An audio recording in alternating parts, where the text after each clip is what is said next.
اللہ اکبر اللہ اکبر اللہ اکبر اللہ نحمده ونصلي على رسوله الكريم اما بعد فاعوذ بالله من الشيطان الرجيم بسم الله الرحمن الرحيم ايها الذين آمنوا انفقوا مما رزقناكم من قبل ان يأتي يوم لا بيع فيه ولا خلة ولا شفاعة والكافرون هم الظالمون الله لا إله إلا هو الحي القيوم لا تأخذه سنة ولا نوم له ما في السماوات وما في الأرض من ذا الذي يشفع عنده إلا بإذنه يعلم ما بين أيديهم وما خلفهم ولا يحيطون بشيء من علمه إلا بما شاء وسع كرسيه السماوات والأرض ولا يؤوده حفظهما وهو العلي العظيم صدق الله العظيم رب اشرح لي صدري ويسر لي امري واحلل عقدة من لساني يفقهوا قولي. تقریباً 2 رکوعوں پر مشتمل معاملہ طالوت و جالوت کا وہ ہم پڑھ چکے ہیں، اور یہ گویا کہ اب غزوہ بدر کی لیے ذہنی اور نفسیاتی تیاری ہو رہی ہے، اور غزوات کے لیے جیسا کہ میں نے عرض کیا جہاں سرفروشی کی ضرورت ہے وہاں انفاق مال کی بھی ضرورت ہے، تو اب یہاں بڑے زوردار انداز میں پھر انفاق کی طرف توجہ دلائی جا رہی ہے. وہی 4 ڈوریاں ذہن میں رکھیے: انفاق اللہ کی راہ میں یعنی جہاد بالمال، قتال جہاد بالنفس کی آخری شکل، اور شریعت میں عبادات اور معاملات. یہ 4 ڈوریاں گتھی ہوئی ہیں ان 22 رکوعوں کے اندر، جن پر دوسرا نصف جو ہے سورہ بقرہ کا مشتمل ہے. یا ایھا الذین آمنوا انفقوا مما رزقناکم من قبل ان یأتی یوم لا بیع فیہ ولا خلة ولا شفاعة. اہل ایمان خرچ کر دو ان چیزوں میں سے کہ جو اللہ نے تمہیں دی ہے، اس سے پہلے کہ وہ دن آ دھمکے جس دن نہ کوئی خرید و فروخت ہوگی، نہ کوئی دوستی کام آئے گی، نہ کوئی شفاعت مفید ہوگی. والکافرون هم الظالمون، اور کافر ہی تو ظالم ہیں. اب یہاں کافر سے مراد کون ہے؟ کافر اصطلاحی نہیں، کافر معنوی، جو اللہ کے اس حکم انفاق کی تعمیل نہیں کرتا، دیکھتا ہے کہ دین مغلوب ہے، اس کو غالب کرنے کی جد و جہد ہو رہی ہے، اس کی کچھ تقاضے ہیں، مالی ضرورتیں ہیں اس کی، اور اللہ نے اسے قدرت دی ہے، اس میں خرچ کر سکتا ہے اور نہیں کرتا، وہ ہے اصل کافر. اس کے بعد وہ آیت آ رہی ہے جو قرآن حکیم کی عظیم ترین آیت ہے، نزول فرمان نبوی صلی اللہ علیہ وسلم، آیت الکرسی. اس کا تو نام بھی چونکہ معروف ہے، میں نے جو آپ کو بڑے بڑے حکمت کے موتی اور بڑے بڑے پھول آپ کو گنوائے ہیں، آیت الآیات، آیت البر، آیت الاختلاف، اور اب یہ ہے آیت الکرسی. توحید کے عظیم ترین خزانوں میں سے ہے. یہ سیدۃ آیات القرآن، حضور نے فرمایا یہ تمام آیات قرآنی کی سردار ہے. جس طریقے سے آیت بر اور سورۃ العصر میں ایک نسبت ہے کہ ہدایت اور نجات کی شرائط ساری کی ساری ایک چھوٹی سی صورت میں اللہ نے جمع کر دی. والعصر ان الانسان لفی خسر الا الذین آمنوا وعملوا الصالحات وتواصوا بالحق وتواصوا بالصبر. لیکن اس کی تفصیل ایک آیت میں آئی، وہ آیت البر ہے. چنانچہ جو منتخب نصاب ہم نے مرتب کیا ہے دعوت قرآن کے لیے، میں پہلا درس سورۃ العصر کا ہے اور دوسرا درس آیت البر کا ہے. جو نسبت سورۃ العصر میں ہے کہ وہ سورت ہے، یہ آیت ہے، لیکن اس آیت میں کئی صورتیں نکل سکتی ہیں حجم کے اعتبار سے سورۃ العصر کے برابر. یہی نسبت ہے سورہ اخلاص میں، 4 آیتیں، توحید کا عظیم ترین خزانہ، اور یہ آیت الکرسی، یہ آیت ہے. سورہ اخلاص اس میں 4 بن جائیں گی حجم کے اعتبار سے، لیکن اسے حضور نے ثلث قرآن قرار دیا ہے. توحید کے موضوع پر جامع ترین سورۃ الاخلاص، لیکن توحید اور خاص طور پر توحید فی الصفات کے موضوع پر عظیم ترین آیت کی آیت الکرسی. اللہ لا الہ الا ہو اللہ وہ معبود برحق ہے جس کے سوا کوئی الہ نہیں. بڑا کیٹیگوریکل. الحی القیوم، وہ زندہ ہے از خود اور باخود، اس کی زندگی مستعار نہیں ہے. وہ جو کہا ہے کہ مانگ کے لائے تھے 4 دن، 2 آرزو میں کٹ گئے، 2 انتظار میں، عمر دراز مانگ کے لائے تھے. اللہ کی زندگی ہے، اس کی از خود زندگی کسی کی دی ہوئی نہیں، اور اس زندگی میں کوئی ذوف نہیں، کوئی کمزوری نہیں، کوئی احتیاج نہیں. آگے آ جائے گا، نہ اسے نیند آتی ہے نہ اونگ آتی ہے. قیوم، خود اپنی جگہ وہ زندہ جاوید ہستی ہے، اور باقی ہر شے کا وجود اس کے حکم سے قائم ہے. کوئی شے قائم نہیں ہے بغیر اس کے اذن کے. تو گویا کہ احد اور الصمد، اللہ اپنی جگہ احد، لیکن باقی پوری کائنات کے لیے صمد ہے. جو سورہ اخلاص میں 2 الفاظ آئے ہیں، قل هو اللہ احد اللہ الصمد. اللہ حی ہے اور قیوم ہے. لا تأخذہ سنۃ ولا نوم، اس پر غالب نہیں ہو سکتی نہ نیند نہ اونگ.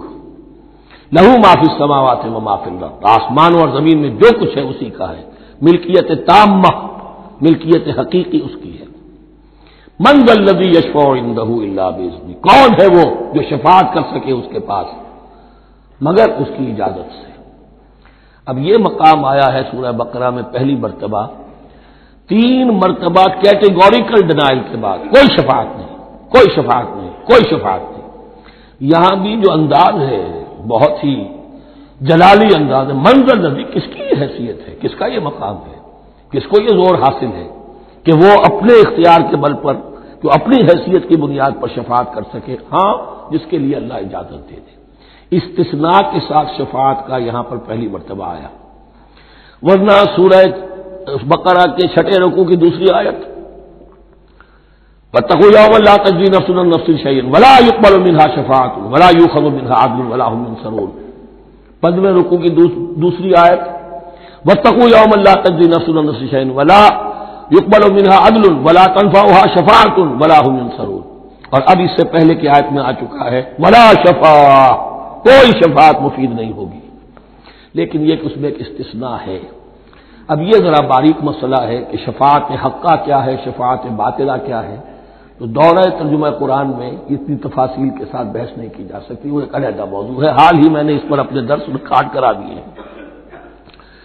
یعلم ما بین ایدیہم وما خلفہم، وہ جانتا ہے جو کچھ ان کے سامنے اور جس کو پیچھے ہے. عام طور پر دنیا میں ہم سفارش کرتے ہیں تو کہتے ہیں کہ بھئی میں جانتا ہوں اس شخص کو بہتر. اصل میں جیسا کچھ یہ نظر آتا ہے ویسا نہیں ہے، یا جیسا کچھ فیکٹس آن دی فائل آ گئے ہیں وہ بڑے ہی ڈیسیونگ ہے. اصل حقائق کچھ اور ہیں اس کیس کے، وہ میں آپ کو بتاتا ہوں. یہ بات اللہ کے سامنے کون کہہ سکتا ہے، جبکہ اللہ تو جانتا ہے جو کچھ ان کے سامنے اور جو کچھ ان کے پیچھے ہے. اور ان کا حال یہ ولا یحیطون بشیء من علمہ الا بما شاء، اور وہ احاطہ کر ہی نہیں سکتے اللہ کے علم سے کسی شے کا سوائے اس کے جو اللہ چاہے. باقی ہر ایک کے پاس علم جو ہے اللہ کا عطائی علم ہے، دیا ہوا علم ہے، محدود علم ہے. بڑے سے بڑا رسول ہو، بڑے سے بڑا ولی ہو، بڑے سے بڑا فرشتہ ہو. لا علم لنا الا ما علمتنا، ہم پڑھائیں 4 رکوع میں. تو کون کہہ سکتا ہے من ذا الذی یشفع عنده الا باذنہ یعلم ما بین ایدیہم وما خلفہم ولا یحیطون بشیء من علمہ الا بما شاء وسع کرسیہ السماوات والارض. اس کی کرسی تمام آسمانوں اور زمین کو محیط ہے. اب کرسی کے 2 مفہوم یہاں ہو سکتے ہیں. ایک تو یہ کہ اس سے جو معنی مراد ہے یعنی اس کا اقتدار، اس کی قدرت، اس کا جبر، اس کا اختیار، یہ اتھارٹی پوری کائنات کو. ایک یہ بھی ہو سکتا ہے کہ اللہ تعالیٰ کے لیے ہم نہیں جان سکتے، یہ آیات متشابہات میں سے ہے کہ کوئی شے بھی ہو واقعتاً جس کو ہم اسے کرسی کہہ سکیں. عرش، کرسی، ان سب کے بارے میں یہ دونوں باتیں ذہن میں رکھیے. یہ بھی ہو سکتا ہے کہ ان کی کوئی مجسم حقیقت ہو جو ہمارے ذہن سے، ہمارے تخیل سے ماورا ہے. اور یہ بھی ہو سکتا ہے اس سے استعارہ مراد ہو. اس کا اقتدار و اختیار آسمانوں اور زمین پر چھایا ہوا ہے. ولا یؤودہ حفظہما، اور اسے تکان طاری نہیں ہوتی، اس پر گراں نہیں گزرتا ان دونوں کا تھامنا، ان دونوں کی حفاظت، آسمانوں کی اور زمین کی. وَهُوَ الْعَلِيُّ الْعَظِيمُ، اور وہ العلی ہے، بلند و بالا. اور عظیم ہے بڑی عظمت والا. یہ ہے آیت الکرسی سیدۃ آیات القرآن، تمام آیات قرآنی کی سردار اور توحید الہی کا ایک بہت بڑا خزانہ. لا اکراہ فی الدین، دین میں کوئی جبر نہیں ہے، یعنی یہ کہ کسی بھی شخص کو نہ کبھی جبرن مسلمان بنایا جائے گا نہ کبھی بنایا گیا. استثناءات ہو سکتے ہیں، کسی کا ذاتی کوئی عمل ہو، فعل ہو، کسی نے کیا ہو. اسلام میں کسی فرد کو جبرن مسلمان بنانا حرام ہے. لیکن اس آیت کا یہ مطلب نکال دینا کہ نظام باطل کو بھی ختم کرنا جو ہے اس میں کوئی طاقت استعمال نہیں ہو سکتی، یہ حماقت ہے پرلے درجے کی. نظام باطل نظام ظلم ہے، ایکسپلائٹ کر رہا ہے لوگوں کو. اللہ اور بندوں کے درمیان حجاب بن گیا ہے، پردہ بن گیا ہے. نظام کو طاقت کے ساتھ ختم کرنا فرض ہے مسلمان کا. طاقت نہیں ہے تو ٹھیک ہے، طاقت حاصل کرنے کی کوشش کرتا رہے، لیکن جو مسلمان نظام باطل کو ختم کرنے کی آرزو اور ارادے سے خالی ہے، اس کے دل میں یہ ارادہ نہیں ہے، اس کے دل میں ایمان نہیں ہے. طاقت اور جبر نظام کو ختم کرنے پر صرف کیا جائے گا، کسی فرد کو مجبوراً مسلمان نہیں بنایا جائے گا. یہ ہے اصل میں اس آیت کا مفہوم. لا اکراہ فی الدین قد تبین الرشد من الغی، رشد ہدایت واضح ہو چکی ہے کجی سے. جتنی کجیاں ہیں، جتنے غلط راستے ہیں، جتنی شیطانی پگڈنڈیاں ہیں، ان سے جو صراط المستقیم ہے اس کو بالکل مبرہن کر دیا گیا ہے. فمن یکفر بالطاغوت، تو جو کوئی بھی طاغوت کا انکار کرے گا. دیکھیے اللہ پر ایمان لانے سے پہلے طاغوت کا انکار ضروری ہے. جیسے لا الہ الا اللہ، تو طاغوت، اور طاغوت کون ہے؟ طغا سے سرکش، جس نے اپنی حاکمیت کا اعلان کیا وہ طاغوت، جس نے غیر اللہ کی حاکمیت کو تسلیم کیا وہ طاغوت. اس کے تحت بننے والے سارے انسٹیٹیوشنز طاغوت، جو بھی ادارے ہوں، چاہے کتنے ہی خوشنما ادارے ہوں. ہے عدلیہ، لیکن وہ عدلیہ اللہ کے قانون کے مطابق فیصلے نہیں کر رہی، کچھ اور لوگوں کے بنائے ہوئے قانون کے مطابق فیصلے کر رہی، وہ طاغوت ہے. جو بھی اللہ کے حدود بندگی سے تجاوز کرتا ہے وہ طاغوت ہے. تو یعنی کسے کہتے ہیں؟ پانی دریا کی حدوں میں بہ رہا ہے، لیکن جب وہ اپنی حدوں سے نکلا تو یعنی پہ ہے. دریا کو اپنی موج کی تو یانیوں سے کام، کشتی کسی کی پار ہو یا درمیان رہے اسے اس کی کیا فکر ہے. تو طغا اور بغا یہ دونوں بڑے قریب کے الفاظ ہیں، بغاوت اور طغیانی. فمن یکفر بالطاغوت، طاغوت کا انکار، جو کوئی کفر کرے طاغوت کے ساتھ، وہ یؤمن باللہ، اور پھر اللہ پر ایمان لائے. طاغوت سے بھی دوستی، اللہ پر بھی ایمان، اللہ کے دشمنوں سے بھی یارانہ، اور اللہ کے ساتھ بھی وفاداری کا دعویٰ. یہ چیز نہیں چل سکتی، یہی منافقت ہے. یکسو ہو جاؤ حنیفا مسلما فقد استمسک بالعروۃ الوثقی، جس شخص نے یہ کام کر لیا طاغوت کی نفی اور اللہ پر ایمان، اس نے تو مضبوط کنڈا تھام لیا. تو سمجھئے کہ اگر کوئی شخص کسی جہاز، سمندری جہاز میں عرشے پر سے گر جائے، تیرنا بھی نہ آتا ہو، کسی طرح ہاتھ پاؤں مار کر وہ کسی کنڈے کے اوپر اگر ہاتھ اس کا پڑ گیا تو اب وہ سمجھتا ہے کہ اس کو میں نہیں چھوڑوں گا، میری جان اسی سے وابستہ ہے، زندگی اسی سے ہے. تو وثقہ، وہ کنڈا اگر کمزور ہے تو پھر گیا، وہ اس کے وزن سے کنڈا ہی نکل گیا. لیکن وہ کنڈا کے جو مضبوط ہے، فقد استمسک بالعروۃ الوثقی، اس نے تو بڑے مضبوط کنڈے پر ہاتھ ڈال دیا ہے. یعنی طاغوت کا انکار اور اللہ پر ایمان، اس نے تھام لیا ہے بہت مضبوط کنڈا. اسی لیے ایک حدیث میں آتا ہے اوثق العرا کلمۃ التقوی، یہ جو عروا کی جمع ہے عرا، اور وثقی اوثق جو ہے اس کا مذکر ہوگا. تمام کنڈوں میں سب سے بڑا مضبوط کنڈا جو ہے وہ تقوی کا کنڈا ہے، اس کو تھامو مضبوطی کے ساتھ. لا اکراہ فی الدین قد تبین الرشد من الغی فمن یکفر بالطاغوت ویؤمن باللہ فقد استمسک بالعروۃ الوثقی لا انفصام لہا، وہ کبھی علیحدہ ہونے والا، ٹوٹنے والا نہیں ہے. یہ کنڈا بہت مضبوط ہے. واللہ سمیع علیم، اللہ سب کچھ سننے والا، جاننے والا ہے. اللہ ولی الذین آمنوا یخرجہم من الظلمات الی النور، ایمان در حقیقت ایک دوستی کا رشتہ قائم کرتا ہے اللہ اور بندے کے درمیان. اللہ ولی ہے اہل ایمان کا. یہ ولایت باہمی ہے، دو طرفہ ولایت ہے. بندہ اللہ کا ولی بن جائے، ولی اللہ الا ان اولیاء اللہ لا خوف علیہم ولا هم يحزنون. اللہ بندے کا ولی ہے، دوستی دو طرفہ ہے. اللہ ولی الذین آمنوا یخرجهم من الظلمات الی النور. اللہ پشت پناہ ہے، مددگار ہے، دوست ہے ان کا کہ جو ایمان لائے اور انہیں نکالتا رہتا ہے ظلمات، اندھیروں کے مختلف شیڈز میں سے نور کی طرف. یہ آپ نوٹ کریں گے قرآن میں نور ہمیشہ تنہا آتا ہے، واحد. انوار کا لفظ قرآن میں نہیں ہے. نور ایک حقیقت واحدہ ہے، لیکن ظلمات ہمیشہ جمع میں آئے گا. اس کے شیڈز مختلف ہے. شیڈز آف ڈارکنیس، بہت گہری ڈارکنیس ہے، ذرا اس سے کمتر ہے، اس سے کمتر ہے.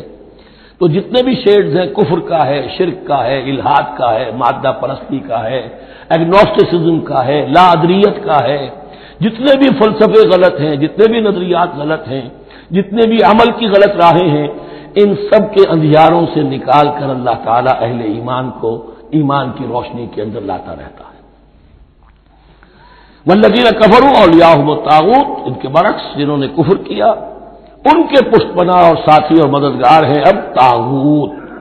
یخرجونہم من النور الی الظلمات، اور وہ ان کو نکالتے رہتے ہیں تدریجاً. اور نور کا کہ تھوڑی بہت رمق ملا بھی تھا انہیں نور کا، تو ان سے محروم کر کے ظلمات.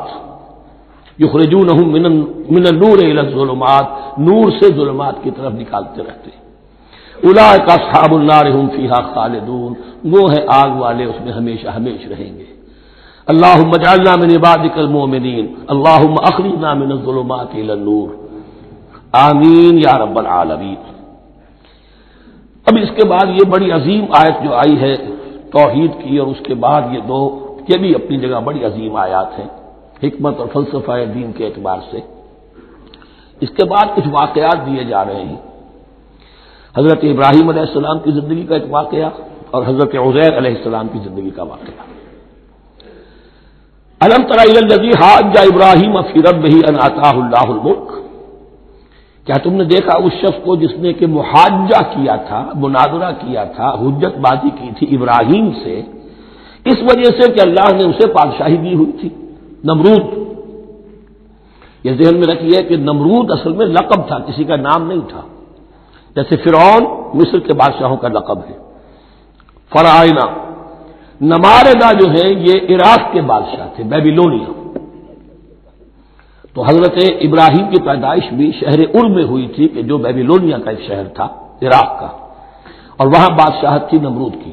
جیسے فرعون نے مصر میں دعویٰ کیا تھا اپنی بادشاہی کا اور اپنی خدائی کا، اور یہ ہے سیاسی بادشاہی.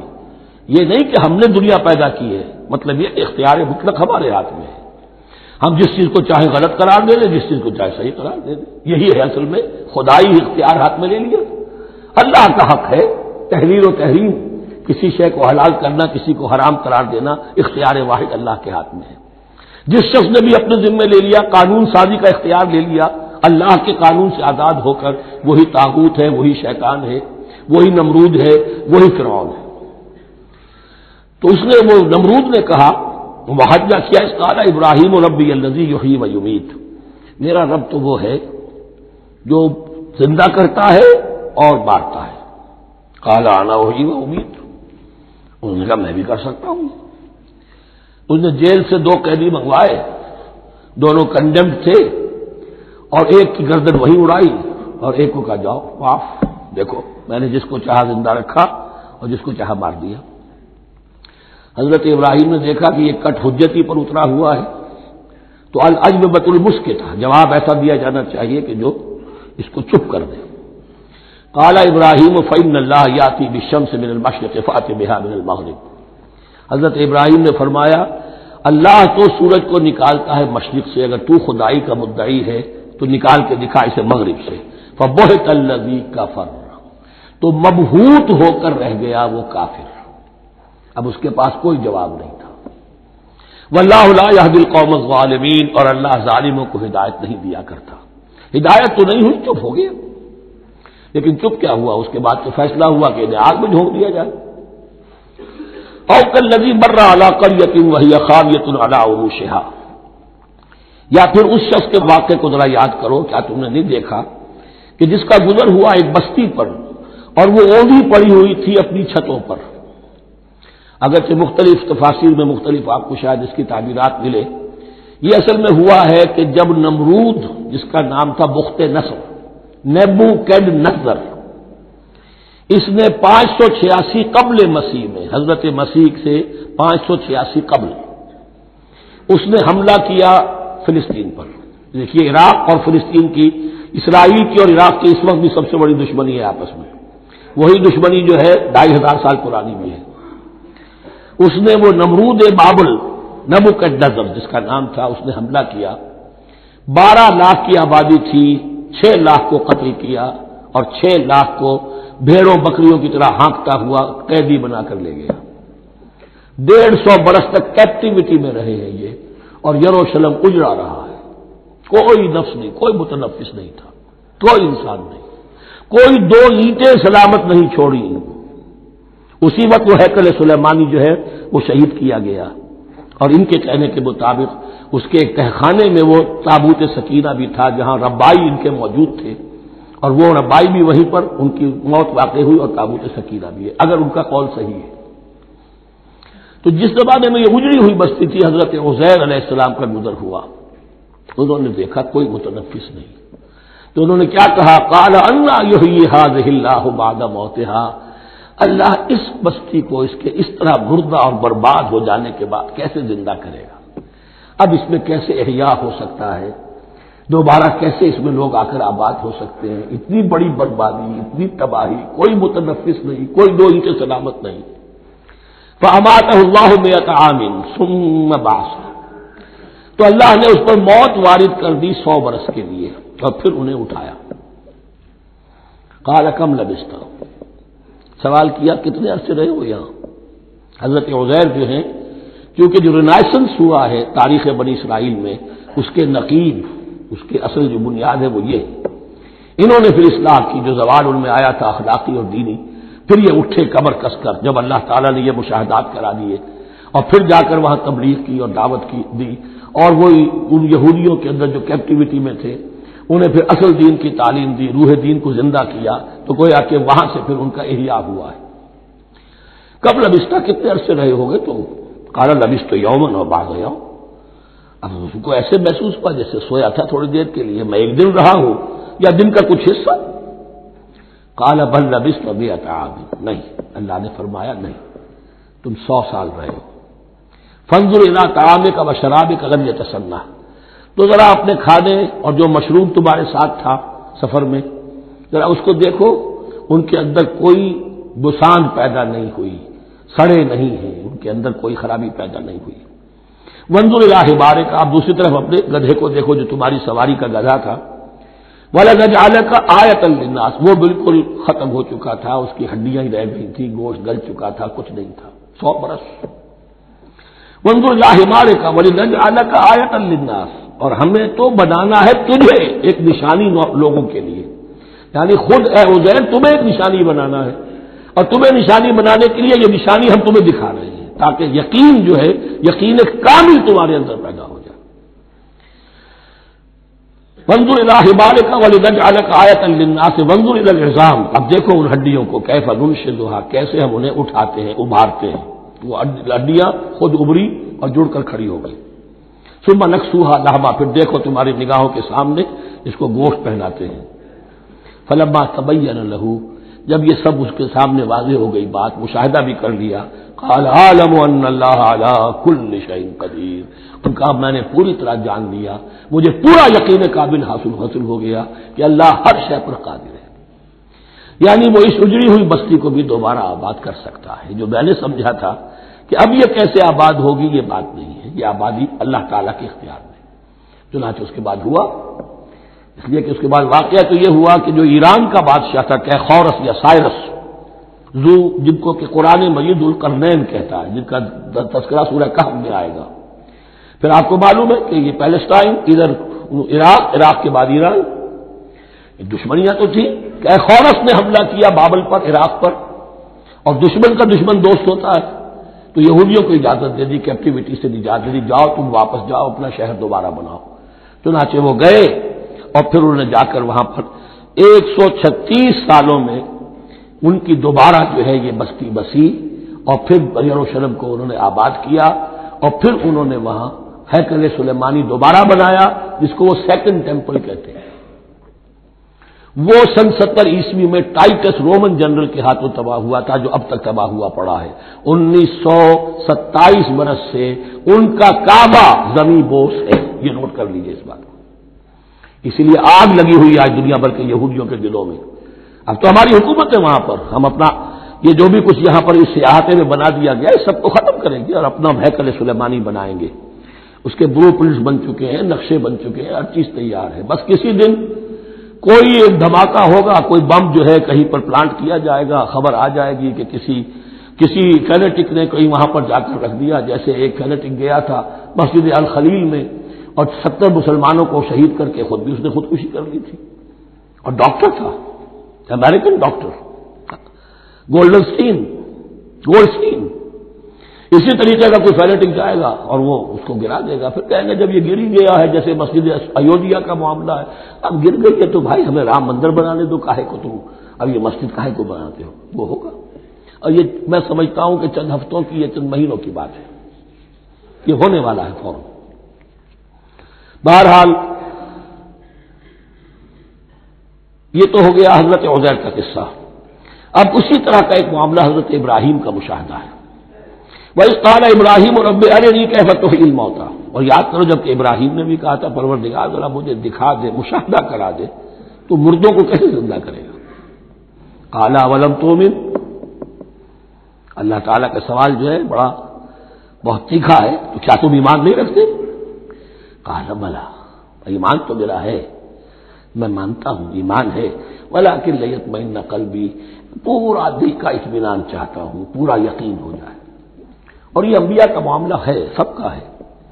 انبیاء کو چونکہ ایمان اور یقین کا ایک ایسی فرنس بنانا ہوتا ہے کہ جن سے ایمان و یقین دوسروں میں سرایت کرے، تو ان کے ایمان و یقین کے لیے انہیں مشاہدات ایسے کرا دیے جاتے ہیں کہ پھر ان کے لیے وہ ایمان صرف ایمان بالغیب نہیں رہتا بلکہ وہ ایمان بالشہود بھی ہو جاتا ہے۔ کذالک نری ابراہیم ملکوت السماوات والارض، اسی طرح ہم نے دکھائے ابراہیم کو آسمان اور زمین کے ملکوت، جو بھی ہماری حکومت ہے، جو وہ مخفی حکومت ہے، جو کاسمک ایک اسٹیٹ ہے، اس کی گورنمنٹ ہے، اس کے تمام اہلکار ہیں، فرشتے ہیں، ہم نے مشاہدہ کرایا ابراہیم کو۔ حضور کو اسی لیے شب معراج میں لے جایا گیا کہ ہر شے کو اپنی آنکھوں سے دیکھ لیں، تو وہ یقین کامل پھر ہو جاتا ہے کہ جس میں کسی درجے میں بھی پھر تو یہ ہے کہ وہ خود ایک بھٹی بن جاتے ہیں ایمان اور یقین کی۔ قال بلا ولکن لیطمئن قلبی قال فخذ اربعۃ من الطیر فصرهن الیک، تو فرمایا اچھا ٹھیک ہے 4 پرندے لے لو، انہیں اپنے ساتھ ملا لو، ہلا لو کہ وہ تمہارے ساتھ تمہاری آواز سن کر آ جایا کریں۔ ثم اجعل علی کل جبل منهن جزءا، پھر ان کے ٹکڑے کرو اور ہر پہاڑ پر ایک ایک ٹکڑا رکھ دو۔ تو جو تفسیر میں آتی ہے یہ کہ ان میں سب کا سر علیحدہ کیے، ٹانگیں علیحدہ کی، پر علیحدہ کیے، دھڑ علیحدہ کیے، ایک پہاڑ پر چاروں سر رکھ دیے، ایک پہاڑ پر چاروں کے دھڑ رکھ دیے، ایک پہاڑ پر چاروں کے، اس طریقے سے مختلف اجزاء میں تقسیم کر دیا۔ قال فخذ اربعۃ من الطیر فصرهن الیک ثم اجعل علی کل جبل منهن جزءا، پھر ہر پہاڑ پر ان میں سے ایک ایک حصہ رکھ دو۔ ثم ادعوهن، پھر ان کو ذرا پکارو، وہی سیٹی بجاؤ جو تم بجاتے تھے ان کو بلانے کے لیے۔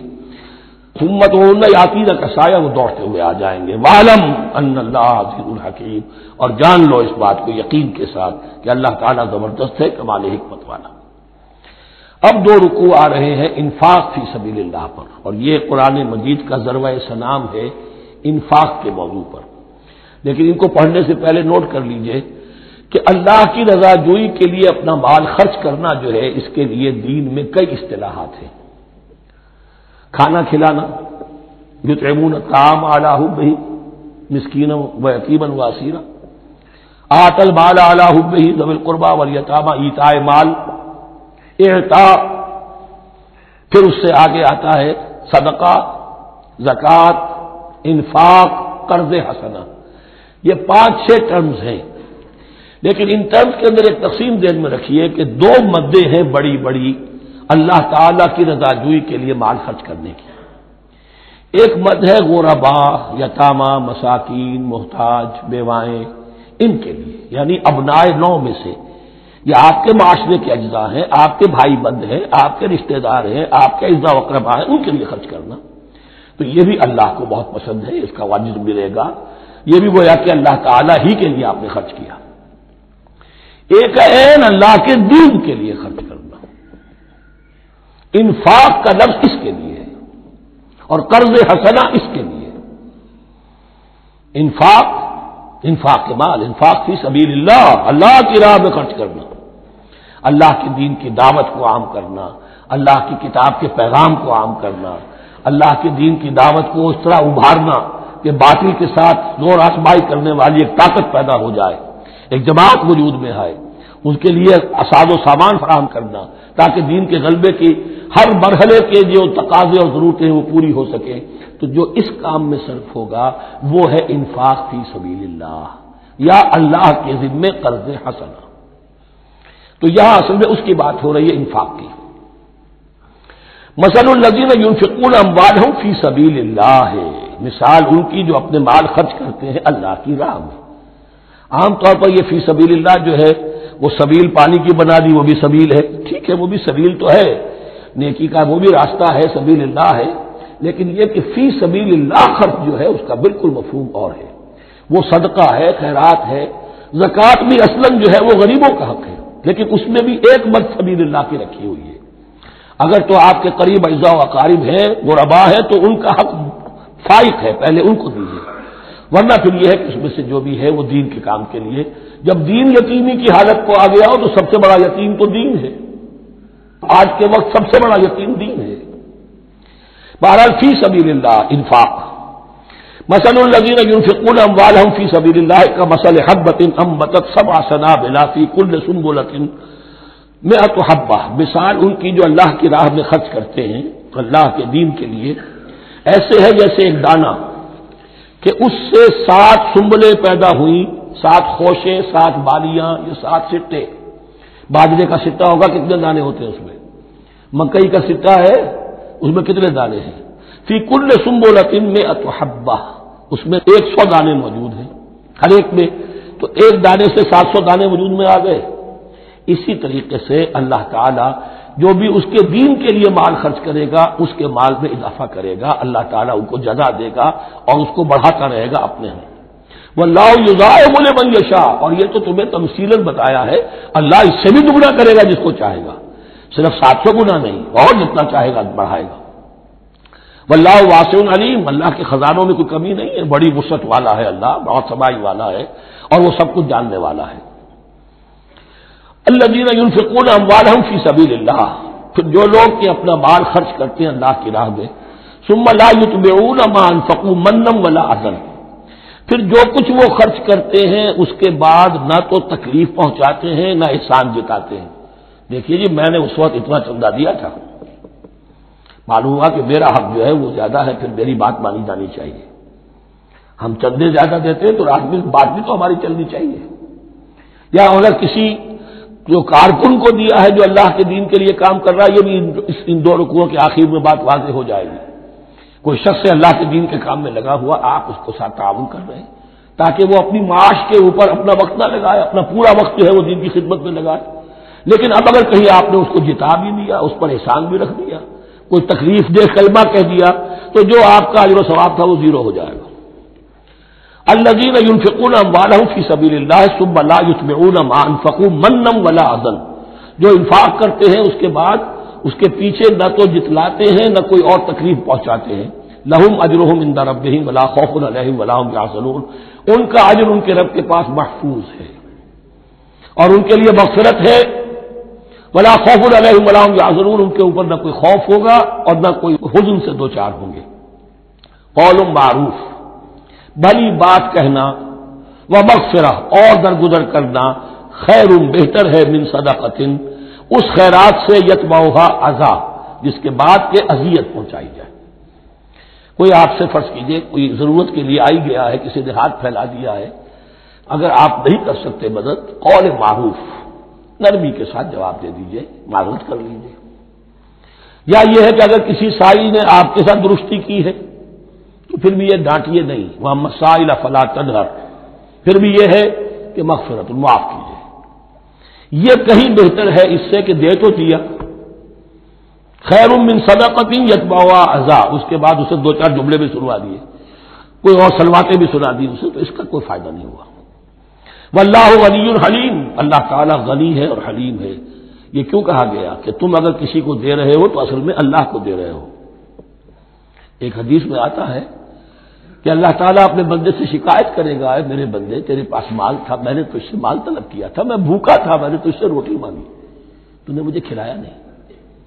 بندہ کہے اللہ تو غنی ہے، تجھے بھوک، تجھے احتیاج، کہ وہ جو میرا بندہ تھا جو بھوکا تھا اس نے جو مانگا تھا تجھ سے وہ میں ہی تھا، میرا بندہ تھا، الخلق عیال اللہ، تجھ سے کھانے کو نہیں دیا تمہیں، تو گویا کہ مجھے نہیں دیا۔ اے میرے بندے میں ننگا تھا، میں نے تجھ سے میں چاہا کہ میرا سطر ڈھانپ دے، مجھے کوئی لباس دے دے، لیکن یہ کہ تو نے نہیں دیا۔ یہ اسی طریقے سے تو سمجھ لیجئے کہ اللہ تو غنی ہے، جو دے رہے ہو سمجھ لو کہ اللہ کو دے رہے ہو، اور حلیم ہے، وہ حلم والا ہے، فوراً نہیں پکڑتا تمہیں۔ تم جو بھی کرتے ہو جو دل سے اتری ہوئی شے وہ اللہ کے نام پہ دے دو، جو ردی چیزیں وہ اللہ کے نام پہ دے دو، تو اللہ تعالیٰ کی غیرت جو ہے اسی وقت اگر جوش میں آ جائے اور تمہیں پیس کے سرما کر دے وہ، تو وہ کر سکتا ہے، لیکن نہیں، حلیم ہے، وہ دیکھتا ہے کہ میری توہین کر رہا ہے، مجھے دے رہا ہے اور یہ دے رہا ہے۔ یا ایھا الذین آمنوا لا تبطلوا صدقاتکم بالمن والاذی، اے اہل ایمان اپنے صدقات کو باطل نہ کر لو، نسیہ منسیہ ہو جاتے ہیں، بالمن والاذی، جتلا کر اور کوئی اذیت بخش بات کہہ کر، کالذی ينفق مالہ رئاء الناس، ان لوگوں کی طرح، اس شخص کی طرح جو اپنا مال خرچ کرتا ہے لوگوں کو دکھانے کے لیے، دے تو رہا ہے صدقات، چیریٹی ہاؤس، بڑے بڑے ادارے قائم کر دیے ہیں، یہ کہ سب ریاکاری ہے۔ کوئی سرکار دربار میں رسائی کے لیے فاؤنڈیشنز بنے ہوئے، کچھ اپنے وہ ٹیکس بچانے کے لیے، کچھ اور اپنی ناموری، کیونکہ پھر الیکشن بھی لڑنا ہے، یہ سارے کام جو ہوتے ہیں اللہ جانتا ہے کس کی کیا نیت ہے۔ لا تبطلوا صدقاتکم بالمن والاذی کالذی ينفق مالہ رئاء الناس ولا یؤمن باللہ والیوم الآخر، جو ریاکاری کر رہا ہے وہ حقیقت میں ایمان نہیں رکھتا اللہ پر اور یوم آخر پر۔ یہ ریا اور یہ ایمان ایک دوسرے کی ضد ہے، جیسا کہ حدیث بار بار سنا چکا ہوں، من صلی یرائی فقد اشرکا ومن صام یرائی فقد اشرکا ومن تصدق یرائی فقد اشرکا، جس نے دکھاوے کے لیے نماز پڑھی اس نے شرک کیا، جس نے دکھاوے کے لیے روزہ رکھا اس نے شرک کیا، جس نے دکھانے کے لیے لوگوں کو صدقہ خیرات دیا اس نے شرک کیا۔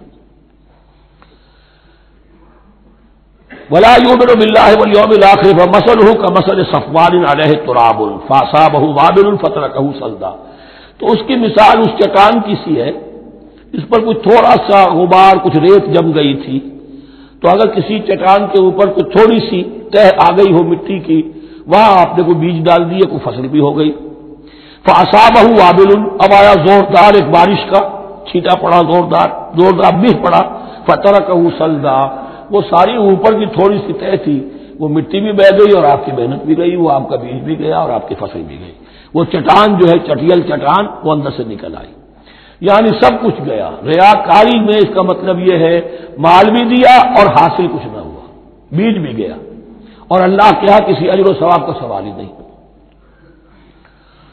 لا یقدرون علی شیء مما کسبوا، جو محنت انہوں نے کی تھی، اس تھوڑی سی مٹی جو جم گئی تھی اس میں بھی کچھ ہل چلایا تھا، کچھ بیج ڈالا تھا، اب اس میں کوئی قدرت انہیں حاصل نہیں ہے، سب کچھ گیا۔ واللہ لا یہدی القوم الکافرین، اور اللہ ایسے کافروں کو ہدایت نہیں دیتا، راہ یاب نہیں کرتا۔ ومثل الذین ينفقون اموالهم ابتغاء مرضات اللہ، اس کے برعکس وہ لوگ، وہی سائملٹینیس کنٹراسٹ، جب ایک ریاکاری کے خرچ کے لیے وہ ایک مثال دی گئی، تمثیل اور تشبیہ دی گئی، تو اب جو واقعتاً اللہ تعالیٰ کے اجر و ثواب کے لیے خلوص و اخلاص کے ساتھ خرچ کرتا ہے اس کے لیے بھی مثال۔ ومثل الذین ينفقون اموالهم ابتغاء مرضات اللہ، اور مثال ان لوگوں کی جو خرچ کرتے ہیں اپنے مال اللہ کی رضا جوئی کے لیے، خوشی حاصل کرنے کے لیے، وتثبیتا من انفسہم، اور اپنے عزم کی پختگی کے ساتھ، اپنے نفس کی پختگی کے ساتھ، کمثل جنت، ان کی مثال اس باغ کی ہے بربوۃ جو ذرا بلندی پر ہے، باغ ہے جیسا کہ میں نے عرض کیا نیچرل باغ کا یہی تصور ہوتا تھا، ذرا اونچائی پر جو ہے پلانٹیشن ہے، ندی بہ رہی ہے کوئی دامن میں جس سے خود بخود اس کو اریگیشن ہو رہی ہے. کمثل جنت بربوۃ، یہیں سے یہ قادیانیوں نے لفظ ربوہ لے کر اور اپنا وہ شہر بنایا ہے پاکستان میں. اصابہ وابل، اب اگر اس باغ کے اوپر زوردار بھی آ جائے، خوب بارش برسے، فآتت اکلھا ضعفین، تو اس کا پھل جو ہے دگنا ہو جائے گا. فإن لم يصبها وابل فطل، اور اگر زوردار بھی نہ آئے، بارش نہ برسے، تو تھوڑا بہت چھینٹا بھی پڑے گا تب بھی اس کا تمہارا پھل جو ہے وہ برقرار رہے گا. واللہ بما تعملون بصیر، اور جو کچھ تم کر رہے ہو اللہ تعالیٰ اس کو دیکھ رہا ہے. دروں بھی نہیں کرتے رہا کرو کہ تم یہ بال جو خرچ کر رہے ہو واقعتاً خلوص دل کے ساتھ، اخلاص نیت کے ساتھ اللہ ہی کے لیے کر رہے ہو، کہیں اس میں کوئی اور جذبہ، کہیں تمہارا غیر شعوری طور پر کوئی جذبہ شامل نہ ہو جائے. تو انٹراسپیکشن ہو، اپنے غریبانوں میں جھانکتے رہو. ایود احدکم ان تکون له جنۃ من نخیل واعناب تجری من تحتها الانہار، کیا تم میں سے کوئی شخص پسند کرے گا کہ اس کا ایک باغ ہو اور کھجور کا درخت ہو اس میں، اور انگور کی بیلیں بھی ہو، اور اس کے دامن میں ندیاں بہتی ہو، نیچرل اریگیشن بھی ہے، کھجور کے درخت بھی ہیں اور بیلوں کی ٹٹیاں لگی ہوئی ہیں انگوروں کی، اور انگوروں کی بیلیں ہیں. لہو فیہا من کل الثمرات، اس کے لیے اس باغ میں ہر طرح کا میوہ ہے. فاصابہ الکبر، اب اس پر بڑھاپا بھی طاری ہو گیا ہے. وَلَهُ ذُرِّيَّةٌ ضُعَفَاءُ، اور اس کی اولاد ہے ابھی چھوٹی عمر کی، کم سن ہے، کمزور ہے. فَأَصَابَهَا إِعْصَارٌ، کہ اچانک اس باغ کے اوپر ایک ایسا بگولا، ایک ایسی آندھی آئی جس میں آگ ہے. فِيهِ نَارٌ، کوئی ایسا آگ بھری آندھی آئی. فَأَصَابَهَا إِعْصَارٌ فِيهِ نَارٌ فَاحْتَرَقَتْ، پورا کا پورا باغ جل کر جلس کر رہ گیا. کذالک یبین اللہ لکم الآیات لعلکم تتفکرون، اس طرح اللہ تعالیٰ تمہارے لیے اپنی آیات کو واضح کرتا ہے تاکہ تم تفکر کرو.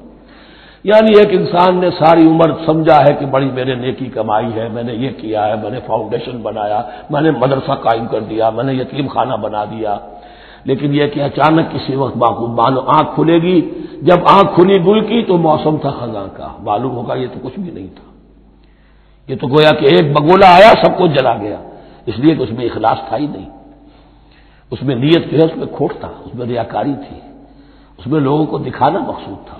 پھر حال وہی ہوگا جس طرح کہ وہ بوڑھا اب کفے افسوس مل رہا، کیا کرے، بوڑھا ہو چکا ہے، دوبارہ تو باغ لگا نہیں سکتا، لہذا جب وہ موت آ جائے گی تو گویا کہ اب اس کے لیے موقع نہیں ہے کہ دوبارہ کوئی کام اور کر سکے.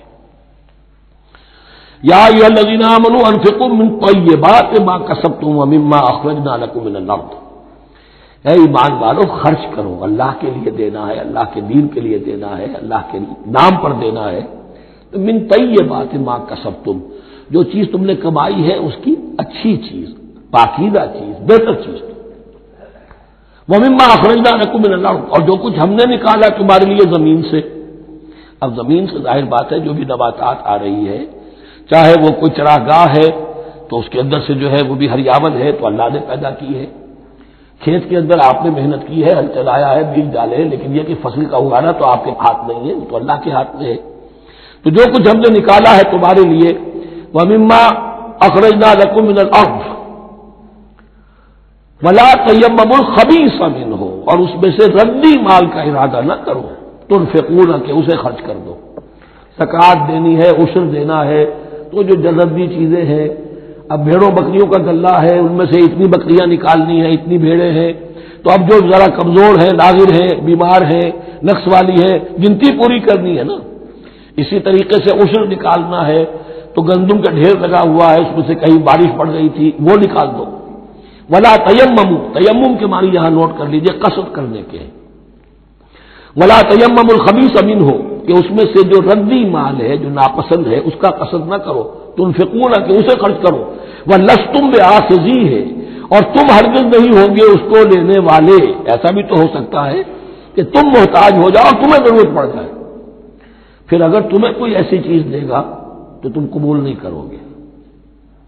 وَلَسْتُمْ بِآخِذِیہ إِلَّا أَن تُغْمِضُوا فِیہ، الا یہ کہ چشم پوشی کرنے پر مجبور ہو جاؤ، احتیاج اس درجے کی ہو کہ جو بھی مل جائے، ردی مل جائے، اچھا مل جائے، نفیس مل جائے، خبیث مل جائے، جو بھی مل جائے چشم پوشی کرو۔ اس کے سوا آدمی جو ہے وہ اپنے طیب خاطر کے ساتھ جو ہے وہ ردی شے قبول نہیں کر سکتا۔ وَاعْلَمُوا أَنَّ اللَّهَ غَنِيٌّ حَمِيدٌ، پھر دیکھیے غنی کا لفظ، جو کچھ دے رہے ہو یہ نہ سمجھو کہ اسے دے رہے ہو، محتاج کو دے رہے ہو، ضرورت مند کو دے رہے ہو، بلکہ یوں سمجھو کہ اللہ کو دے رہے ہو۔ وَاعْلَمُوا أَنَّ اللَّهَ غَنِيٌّ حَمِيدٌ، جان لو کہ اللہ تعالیٰ غنی ہے اور حمید ہے۔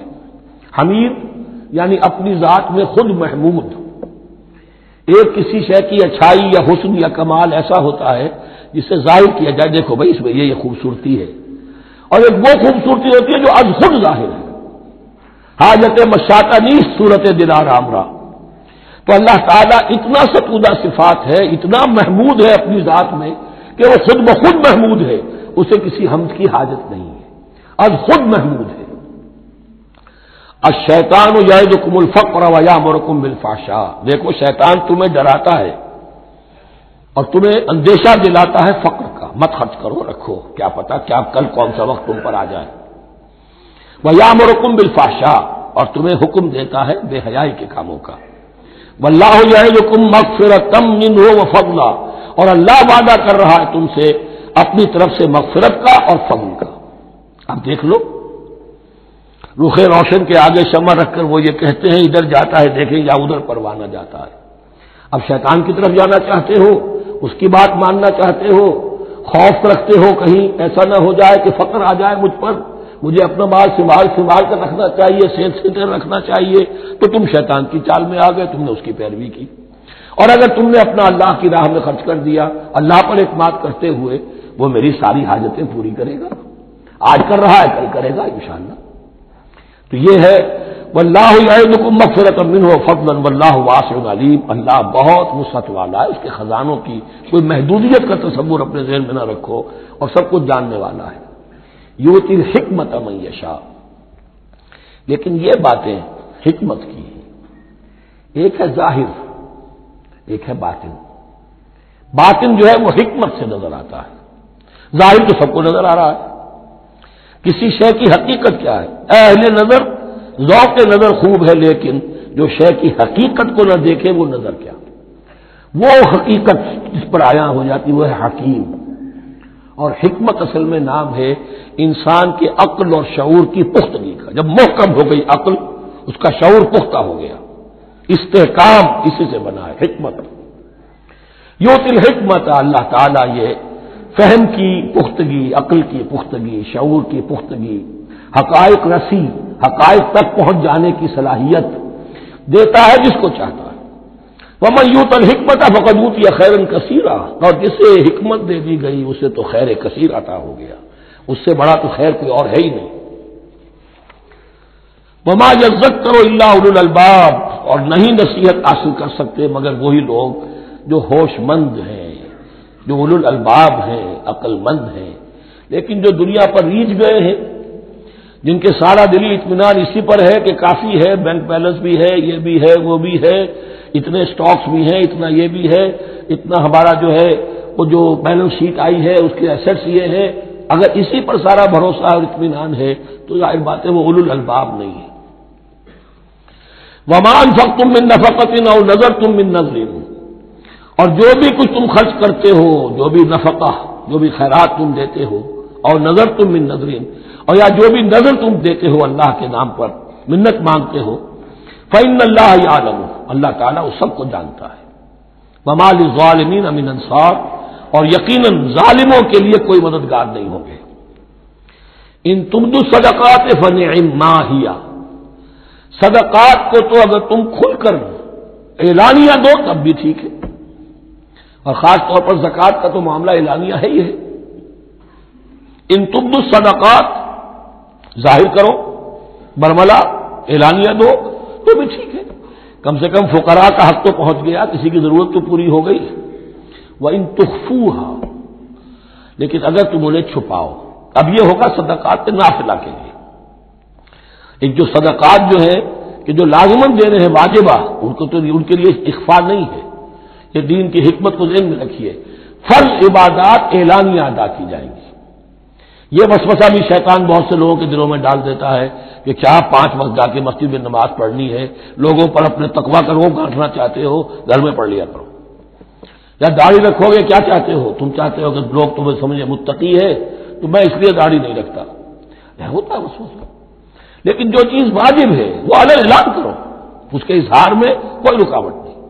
ہاں جو صدقات نافلہ ہیں، جو نماز نفل ہے اسے چھپا کر کرو، اس کا اظہار بہت بڑا فتنہ ہوتا ہے، نفل عبادت کا اظہار بہت بڑا فتنہ ہے۔ وَإِن تُخْفُوهَا اگر چھپاؤ وَتُؤْتُوهَا الْفُقَرَاءَ اور تم وہ ضرورت مندوں کو دے دو، فَهُوَ خَيْرٌ لَكُمْ وہ تمہارے لیے بہت بہتر ہے۔ اب دیکھیے خیر لکم کہا، یہ تمہارے لیے بہتر ہے۔ پہلے کہا تھا ظاہر کر کے دیتے ہو فنعما ہی، تو وہ بھی ٹھیک ہے، اس لیے کہ فقراء کا حق تو چلیے ادا ہو گیا، کچھ نہ کچھ مل تو گیا، خسیس کے اور کنجوس کے مال میں سے کچھ نکلا تو صحیح۔ ان تبدوا الصدقات فنعما ہی وان تخفوها وتؤتوها الفقراء فهو خیر لکم ویکفر عنکم من سیئاتکم اور اللہ تعالیٰ دور کر دے گا تم سے تمہاری برائیوں کو۔ واللہ بما تعملون خبیر اور جو کچھ تم کر رہے ہو اللہ تعالیٰ اس سے باخبر ہے۔ لیسا علیک ہداہم اے نبی آپ کے ذمے نہیں ہے کہ ان کو ہدایت دے دیں، آپ کی یہ دیکھیے علیکا ذمہ داری ہو جاتی ہے، فرض۔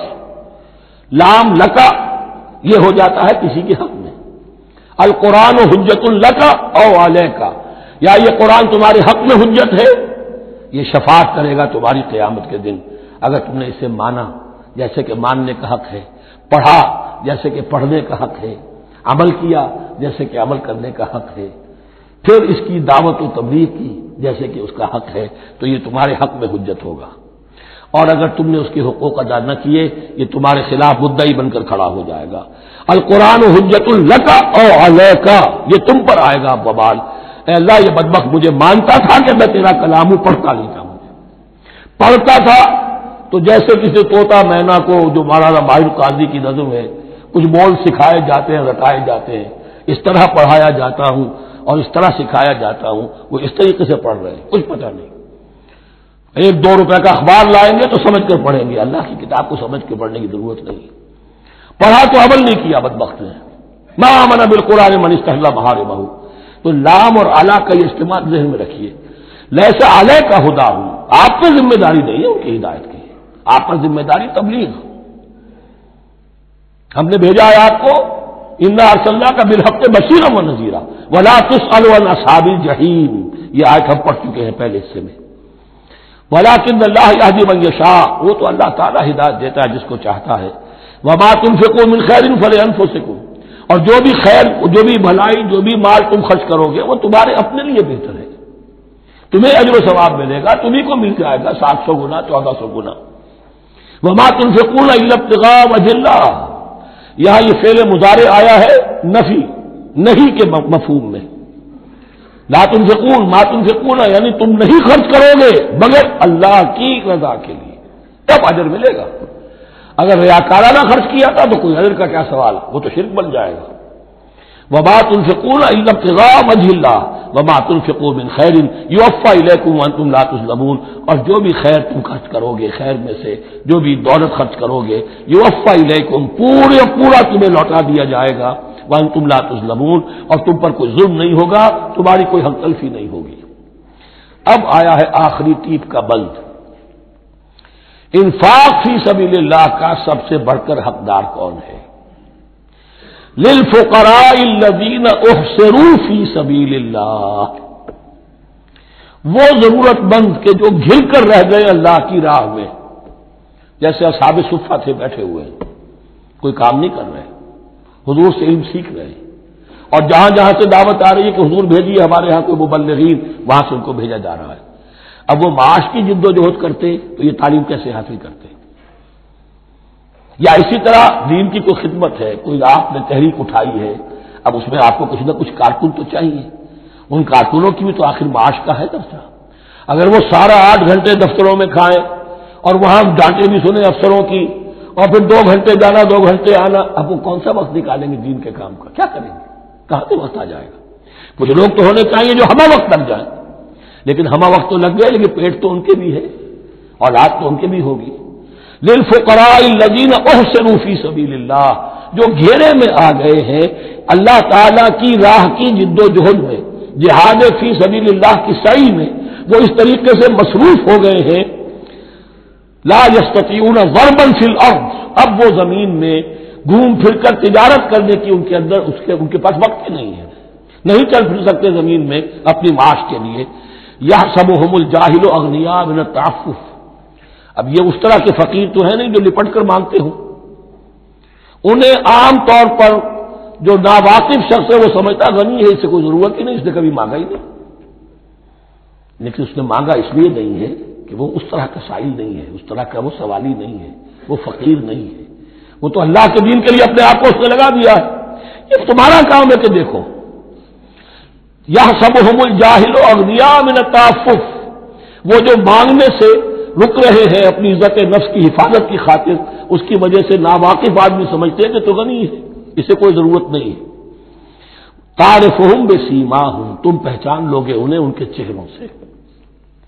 ظاہر بات ہے کہ فقر کا، احتیاج کا اثر چہرے پر تو آ جاتا ہے۔ اگر آپ کو نیوٹریشن صحیح نہیں مل رہی ہے تو ظاہر بات ہے چہرے پر اس کا اثر ہوگا۔ تعرفهم بسیماہم لا يسألون الناس الحافا، وہ لپٹ کر لوگوں سے سوال نہیں کرتے، مانگتے نہیں ہیں، وہ ان سائلوں کی طرح نہیں ہے جو اصل میں اپنی محنت وصول کرتے ہیں، کھڑے ہو کر آپ کے سر ہو کر آپ سے کچھ نہ کچھ نکلوا لیتے ہیں زبردستی، اس طریقے سے تو وہ نہیں مانگیں گے۔ یہ بات اہم مسئلہ ہے۔ اقامت دین کی جد و جہد میں جو لوگ ہمہ وقت لگ جائیں، آخر ان کے لیے کیا ذریعہ ہو۔ میں یہاں تفصیل میں نہیں جا سکتا، وقت بھی اس چنگ کا ختم ہو رہا ہے، لیکن یہ سمجھ لیجئے کہ یہ دو رکوع جو ہیں، انفاق کا پورا مضمون، اس کا کلائمیکس جو ہے وہ یہ آیت ہے، للفقراء الذین احصروا فی سبیل اللہ لا یستطیعون ضربا فی الارض یحسبهم الجاہل اغنیاء من التعفف تعرفهم بسیماہم لا یسألون الناس الحافا وما تنفقوا من خیر فإن اللہ بہ علیم، اور جو بھی تم دولت مال خرچ کرو گے تو اللہ تعالیٰ اس کے علم میں ہوگا، یہ نہ سمجھنا کہ اللہ کے علم میں نہیں ہے۔ خاموشی کے ساتھ، اخفاء کے ساتھ ایسے لوگوں کے ساتھ تعاون کرو گے تو اللہ تعالیٰ جو ہے تمہیں اس کا پورا بھرپور بدلہ دے گا۔ الذین ينفقون اموالهم باللیل والنہار سرا وعلانیۃ فلہم اجرہم عند ربہم ولا خوف علیہم ولا هم یحزنون۔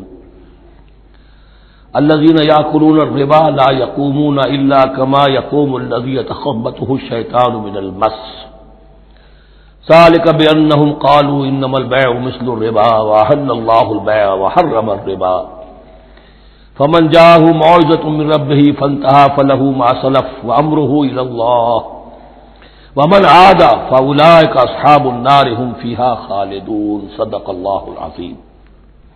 رب اشرح لي صدري ويسر لي أمري واحلل عقدة من لساني يفقهوا قولي۔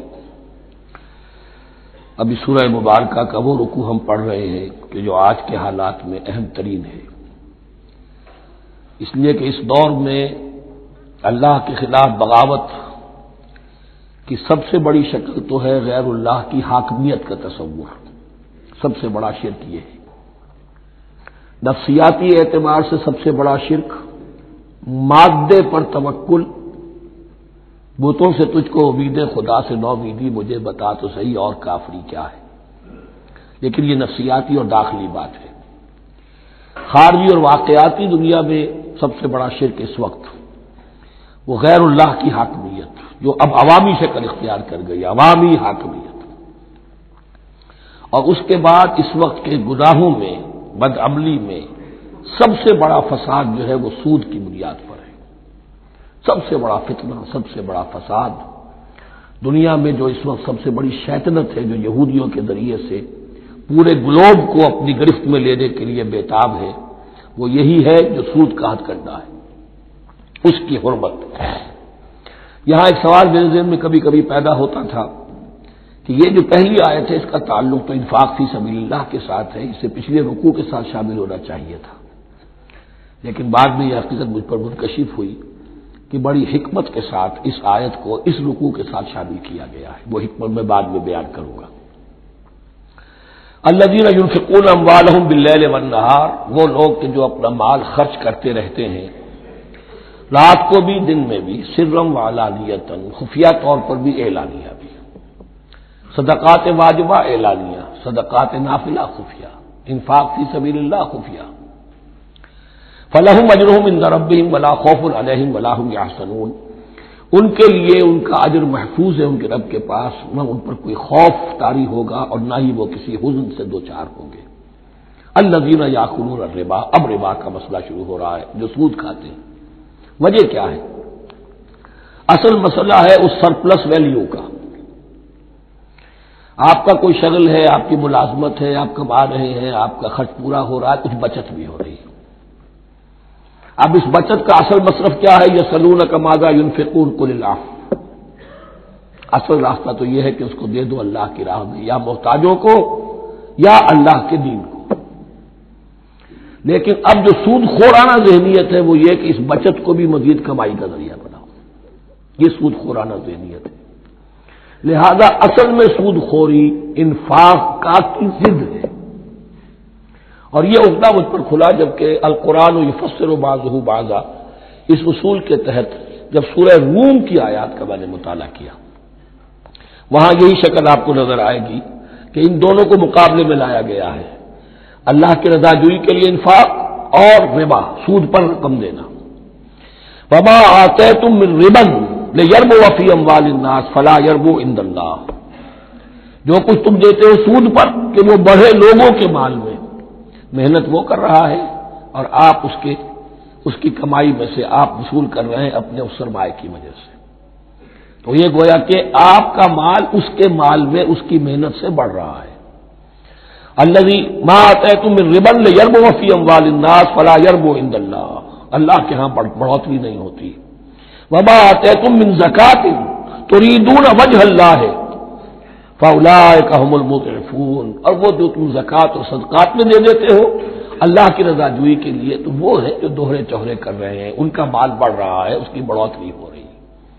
تو انفاق فی سبیل اللہ، صدقات، زکوٰۃ، اس کے بالمقابل، اس کے برعکس ہے اپنی اس بچت کے مال کو، اور آپ کو معلوم ہے آج کی بینکنگ سسٹم کا سب سے زیادہ زور بچت کی اسکیم، اور یہ سب کا سب جو ہے در حقیقت saving bank, saving account, save کرو، لیکن سیو کرو مزید کمانے کے لیے۔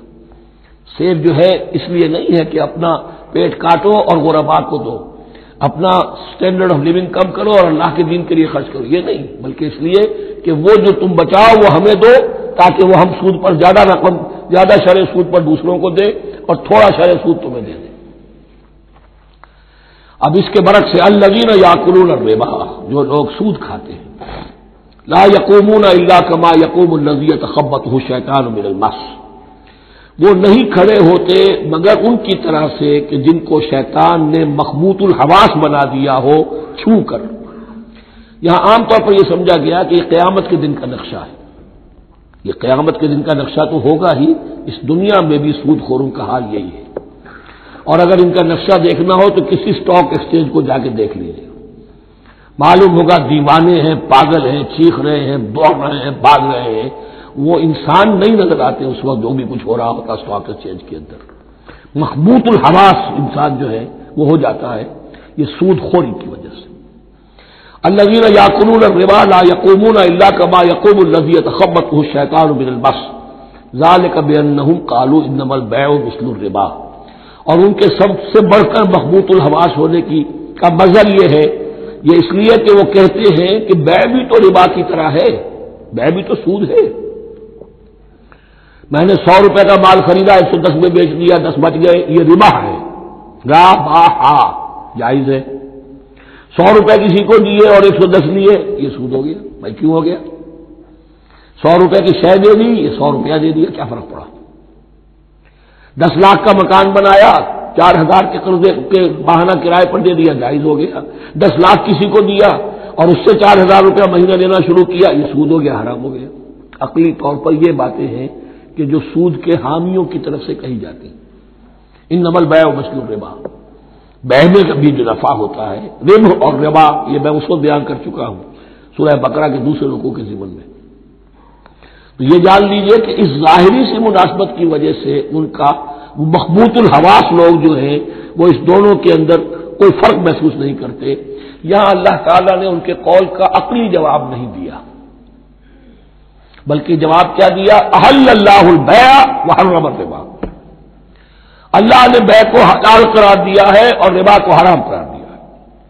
اب تم بات یہ کرو، اللہ کو مانتے ہو یا نہیں، رسول کو مانتے ہو یا نہیں، قرآن کو مانتے ہو کہ نہیں، یا اپنی عقل کو مانتے ہو؟ اگر تم مسلمان ہو، اگر تم مومن ہو، تو اللہ کا حکم جو وہ فرمائے، نہ صرف اللہ کا، جو رسول کہیں.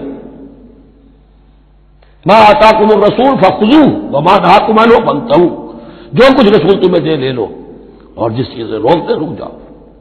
یہ تو شریعت کا معاملہ ہے. ویسے اس میں جو فرق واقع ہوتا ہے وہ یہ ہے کہ ایک ہے فلوئڈ منی، فلوئڈ کیپٹل، ایک ہے فکسڈ کیپٹل. مکان 10 لاکھ کا ہے، لیکن مکان سے جو شخص دے رہا فائدہ کیا اٹھائے گا؟ 1 مہینے رہے گا نا، بس اس کا بدل آپ نے لے لیا. 10 لاکھ روپے کسی کو نقد دے دیے، وہ کسی کام میں لگائے گا، 12 لاکھ بھی بن سکتے ہیں، 15 بھی لگ سکتے ہیں، 8 بھی رہ سکتے ہیں. اس میں آپ نے فکسڈ اگر لیا تو یہ حرام ہے. ان دونوں میں اگرچہ عام طور پہ کہا جائے گا یہ بھی کیپٹل ہے وہ بھی کیپٹل ہے، مکان بھی تو سرمایہ کی ایک شکل ہے، لیکن یہ فکس کیپٹل ہے، اس کی شکل بدل نہیں رہی ہے. اس مکان میں تو ایک شخص رہ جائے گا، سکنا ہوگا، اس کی رہائش ہے، یا آپ کہیں گے اس کی ویئر اینڈ ٹیئر ہے تو اس کا آپ نے بدل لے لیا، بس ختم. لیکن وہ جائے گا، وہ مکان آپ کے لیے رہ جائے گا. لیکن یہ کہ 10 لاکھ جس کو دیا نقد، وہ کاروبار کرے گا، کچھ اور کہیں لگائے گا، اس کے اندر اضافہ بھی ہو سکتا ہے، کمی بھی ہو سکتی ہے. اس میں پھر فکسڈ پروفٹ لینا یہ ہے حرام، اور ان دونوں میں کوئی مناسبت نہیں. لیکن اللہ تعالیٰ نے یہ جواب نہیں دیا. جواب دیا احل اللہ البیع وحرم الربا فمن جاءہ موعظۃ من ربہ فانتہی فلہ ما سلف.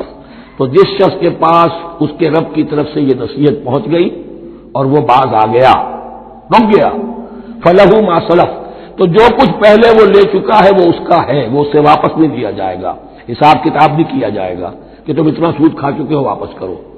لیکن اس کا یہ مطلب بھی نہیں کہ اس کا کوئی گناہ ان پر نہیں ہوگا. وَأَمْرُهُ إِلَى اللَّهِ، اللہ کے حوالے رہے گا، معلق رہے گا. اللہ چاہے گا تو معاف بھی کر دے گا، اور اللہ چاہے گا تو پچھلے سود کے اوپر بھی اس کی سرزنش ہوگی. أَمْرُهُ إِلَى اللَّهِ وَمَنْ عَادَ، لیکن اس نصیحت کے آنے کے بعد بھی جس نے دوبارہ یہ حرکت کی فَأُولَٰئِكَ أَصْحَابُ النَّارِ هُمْ فِيهَا خَالِدُونَ، تو یہ جہنمی ہے اور اس میں ہمیشہ ہمیشہ رہے گا. يَمْحَقُ اللَّهُ الرِّبَا وَيُرْبِي الصَّدَقَاتِ، اللہ تعالیٰ ربا کو مٹاتا ہے، دباتا ہے. اور ہمارے زمانے میں شیخ محمود احمد مرحوم نے ایک کتاب لکھی ہے مین اینڈ منی، اس میں ثابت کیا ہے جہاں جو یہ سود کا معاملہ چلتا ہے 3 چیزیں ساتھ ساتھ بڑھتی چلی جاتی ہیں. جتنا سود بڑھے گا ان امپلائمنٹ بڑھے گی، انفلیشن بڑھے گی، نتیجے میں انٹرسٹ ریٹ بڑھے گا. جیسے انٹرسٹ ریٹ بڑھے گا ان امپلائمنٹ مزید ہوگی، انفلیشن زیادہ ہوگی. اس سے وشس سرکل، اور اسی کے نتیجے میں تباہی ہو جاتی ہے، چھپی رہتی ہے وہ تباہی. وہ تو ایک ہی وقت میں بینک کرپٹ ہوگا، کوئی بینک، بڑے بڑے بینک جو ہے دیوالے نکلیں گے. ابھی جو کوریا کا حشر ہو رہا ہے اور جو اس سے پہلے روس کا ہو چکا ہے، یہ سارا جو ہے یہ یوں سمجھیے شیش محل کی طرح ہے. اس میں تو ایک پتھر پڑے گا تو ٹکڑے ہو جائیں گے. وَمَنْ عَادَ فَأُولَٰئِكَ أَصْحَابُ النَّارِ هُمْ فِيهَا خَالِدُونَ يَمْحَقُ اللَّهُ الرِّبَا وَيُرْبِي الصَّدَقَاتِ. اللہ تعالیٰ پالتا ہے، صدقات کو پالتا ہے، بڑھاتا ہے اللہ کے ہاں. وہ آیت میں سنا چکا ہوں آپ کو، سورہ روم کی 39ویں آیت ہے یہ. وَمَا آتَيْتُم مِّن رِّبًا لِّيَرْبُوَ فِي أَمْوَالِ النَّاسِ فَلَا يَرْبُو عِندَ اللَّهِ وَمَا آتَيْتُم مِّن زَكَاةٍ تُرِيدُونَ وَجْهَ اللَّهِ فَأُولَٰئِكَ هُمُ الْمُضْعِفُونَ. واللہ لا يحب کل کفار اثیم، اور اللہ کو ہرگز پسند نہیں ہے وہ سب کہ جو ناشکرے ہیں اور گناہگار ہیں. ان الذین آمنوا وعملوا الصالحات واقاموا الصلاة وآتوا الزکاة لهم اجرهم عند ربهم ولا خوف علیہم ولا هم یحزنون. ہاں جو لوگ ایمان لائے اور نیک عمل کریں. نیک عمل میں ظاہر بات ہے جو شے حرام ہے اس کا چھوڑ دینا بھی لازم ہے، اور نماز قائم رکھیں، زکوٰۃ ادا کریں، ان کے لیے ان کا اجر محفوظ ہے ان کے رب کے پاس. ولا خوف علیہم ولا هم یحزنون. یا ایھا الذین آمنوا اتقوا اللہ وذروا ما بقی من الربا، اے ایمان والو اللہ کا تقوی اختیار کرو اور چھوڑ دو جو رہ گیا ہے سود میں سے. آج فیصلہ کر لو کہ جو بھی کچھ تمہیں کسی کو قرض دیا تھا اب اس کا سود چھوڑو.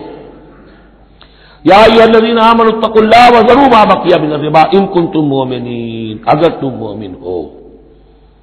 فإن لم تفعلوا، اور اگر تم نے ایسا نہ کیا، باز نہ آئے، فاذنوا، تو کان کھول کر سن لو، بحرب من اللہ ورسولہ، اللہ اور اس کے رسول کی طرف سے اعلان جنگ. یہ الٹیمیٹم ہے اگر باز نہیں آتے سود سے. دیکھیے کسی اور گناہ پر یہ بات نہیں آئی، اللہ اور اس کے رسول کی طرف سے اعلان جنگ. وَإِن تُبْتُمْ فَلَكُمْ رُءُوسُ أَمْوَالِكُمْ، اگر تم توبہ کرو تو تمہارے جو اصل راس المال ہے وہ تمہیں لوٹا دیے جائیں گے. سود چھوڑ دو، راس المال واپس لے لو. لا تظلمون ولا تظلمون، نہ تم ظلم کرو سود لے کر اور نہ تم پر ظلم کیا جائے کہ تمہارا راس المال بھی دبا دیا جائے. لا تظلمون ولا تظلمون. وَإِن كَانَ ذُو عُسْرَةٍ، اور اگر تمہارا جو مقروض ہے وہ تنگی میں ہے، وہ تنگ دستی میں ہے، فَنَظِرَةٌ إِلَىٰ مَيْسَرَةٍ، تو انہیں انتظار کرو، پھر اسے مہلت دو کہ اس کی حق کشادگی پیدا ہو جائے، آسانی سے وہ آپ کی رقم، آپ کا قرض واپس کر سکے. لیکن اس سے بھی آگے وَأَن تَصَدَّقُوا خَيْرٌ لَكُمْ، تم صدقہ ہی کر دو. تمہارا بھائی غریب تھا، اس کو تم نے قرض دیا تھا، کوئی سود لے کر کھا بھی چکے ہو، اب جو ہے سود، اب تو باقی سود کو تو چھوڑا ہی ہے، اگر وہ راس المال بھی بخش دو اس کو، یہ انفاق ہو جائے گا، یہ قرض حسنہ اللہ کو ہو جائے گا، یہ تمہارا جو ہے ذخیرہ آخرت بن جائے گا. تو یوں سمجھیے کہ جو بھی جو ہے جس کو سرپلس ویلیو میں نے کہا تھا اسلامی معیشت کے اندر، جو بچت ہے آپ کی، اس بچت کا سب سے اونچا مصرف کیا ہے؟ صدقہ دے دو، انفاق کر دو. اس سے کم تر کیا ہے؟ قرض حسنہ، قرض دے دو کسی کو تاکہ وہ اپنی ضرورت چلا لے، اس کا کاروبار رکا ہوا تھا وہ چل پڑے گا اور تمہیں پھر وہ اپنی اصل رقم واپس کر دے گا. یہ قرض حسنہ اس سے کم تر درجہ ہے. تیسرا درجہ ایک اور بھی ہے جو جائز تو ہے مکروہ، پسندیدہ نہیں ہے. تم زیادہ ہی خسیس ہو، چلو مزارمت پر دے دو، اور مزارمت یہ ہے کہ رقم تمہاری کام وہ کرے گا. اگر بچت ہو جائے تو تم بھی لے لینا، اگر نقصان ہو جائے تو کوئی تاوان نہیں لے سکتے اس سے. یہ ہے مزارمت. اس کے بعد اگر تم کہو کہ میں دے رہا ہوں، مجھے اتنے % تمہارا تم نے دینا ہی دینا ہے، اس سے بڑھ کر حرام شے کوئی نہیں.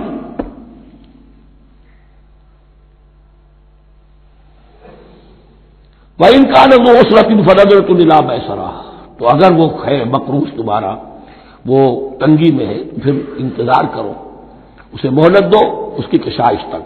وَأَن تَصَدَّقُوا خَيْرٌ لَكُمْ، اور اگر تم صدقہ کر دو، خیرات کر دو، دے دو، بخش دو، وہ تمہارے لیے بہتر ہوگا. ان کنتم تعلمون، اگر تم جانتے ہو، اگر وہ حکمت تمہارے اندر آ گئی ہے، اگر تم اولو الالباب ہو، اگر تم سمجھدار ہو، تو جو کچھ تمہیں بچت اس سے ہوگی، جو اللہ کے ہاں جو ثواب ملے گا، وہ تمہیں یہ رقم واپس لے کر جو ہے اس سے کیا مل جائے گا.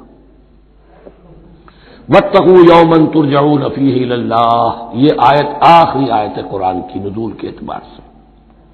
آیت ڈرو اس دن سے، تو دیکھیے وہی آیت یاد کیجیے. وَاتَّقُوا يَوْمًا لَا تَجْزِي نَفْسٌ عَن نَفْسٍ شَيْئًا وَلَا يُقْبَلُ مِنْهَا شَفَاعَةٌ وَلَا يُؤْخَذُ مِنْهَا عَدْلٌ وَلَا هُمْ يُنصَرُونَ. وَاتَّقُوا يَوْمًا لَا تَجْزِي نَفْسٌ عَن نَفْسٍ شَيْئًا وَلَا يُقْبَلُ مِنْهَا عَدْلٌ وَلَا تَنفَعُهَا شَفَاعَةٌ وَلَا هُمْ يُنصَرُونَ. وَاتَّقُوا يَوْمًا تُرْجَعُونَ فِيهِ إِلَى اللَّهِ، ڈرو اس دن سے جس دن کے لوٹا دیے جاؤ گے تم اللہ کی طرف. ثُمَّ تُوَفَّىٰ كُلُّ نَفْسٍ مَا كَسَبَتْ، پھر ہر جان کو پورا پورا دے دیا جائے گا جو کمائی اس نے کی ہوگی. وَهُمْ لَا يُظْلَمُونَ، اور ان پر کوئی ظلم نہیں ہوگا.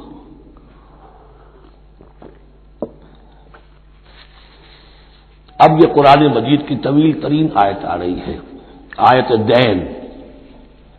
کوئی قرض کا معاملہ ہے، کوئی قرض کا معاملہ ہے کہ آپ نے کسی کو قرض دیا، یا کوئی کاروباری معاملہ ہے، اشتراک ہے جس میں کہ جو بھی ہوگا بعد میں نتائج نکلیں گے. ان سب کے بارے میں حکم ہے کہ لکھ لیا کرو. ہم کیا کرتے ہیں قرض دیتے ہوئے، اب دوست ہے، بھائی ہے، عزیز ہے، کیا لکھوانا، اس سے کیا کہے گا، اعتماد نہیں ہے. کاروبار شروع ہو گیا، زبانی باتیں کر لی، اس کے بعد رو رہے ہیں، چیخ رہے ہیں، چلا رہے ہیں. جو حدیث میں آتا ہے کہ اللہ تعالیٰ 3 قسم کے لوگوں کی فریاد سنتا ہی نہیں.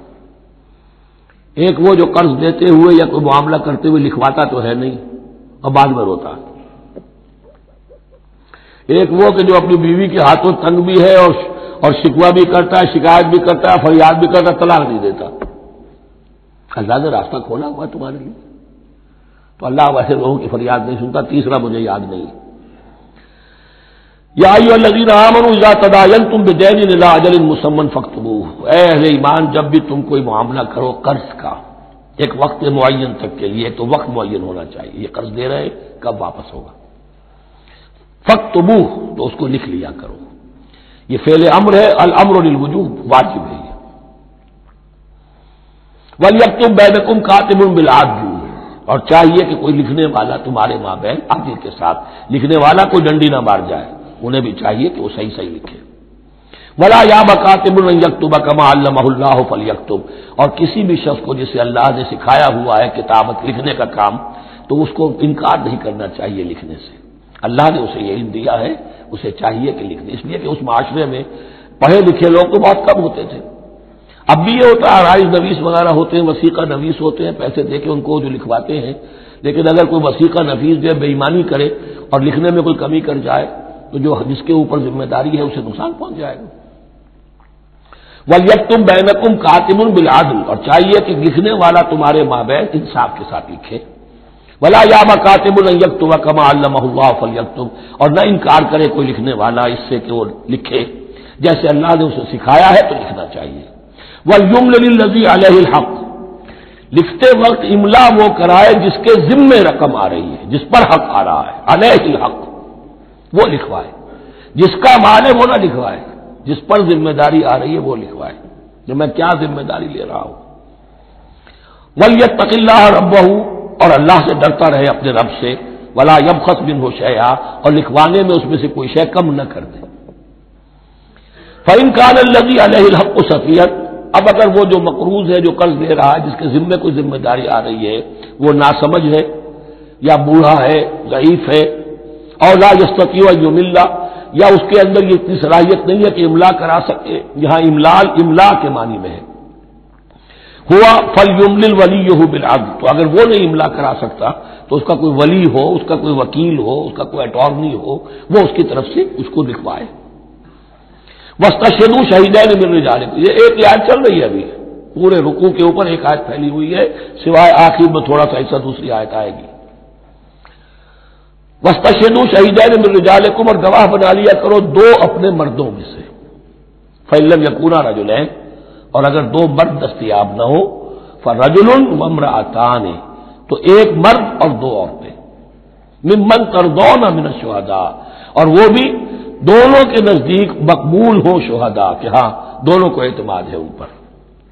اب یہ جو سوال آ گیا کہ ایک مرد کی جگہ دو عورتیں، دو مرد یا پھر ایک مرد کا ہونا تو لازم ہو گیا، محض عورت کی گواہی نہیں چلے گی. لیکن اس کا آیا مسئلہ تھا ہر قسم کے معاملے کا ہے یا قرض اور مالی معاملات میں وثیقہ نویسی کا، یہ ایک علیحدہ مسئلہ ہے. یہ تو باتیں پھر فقہا کے یہاں تفصیل سے ملتی ہیں.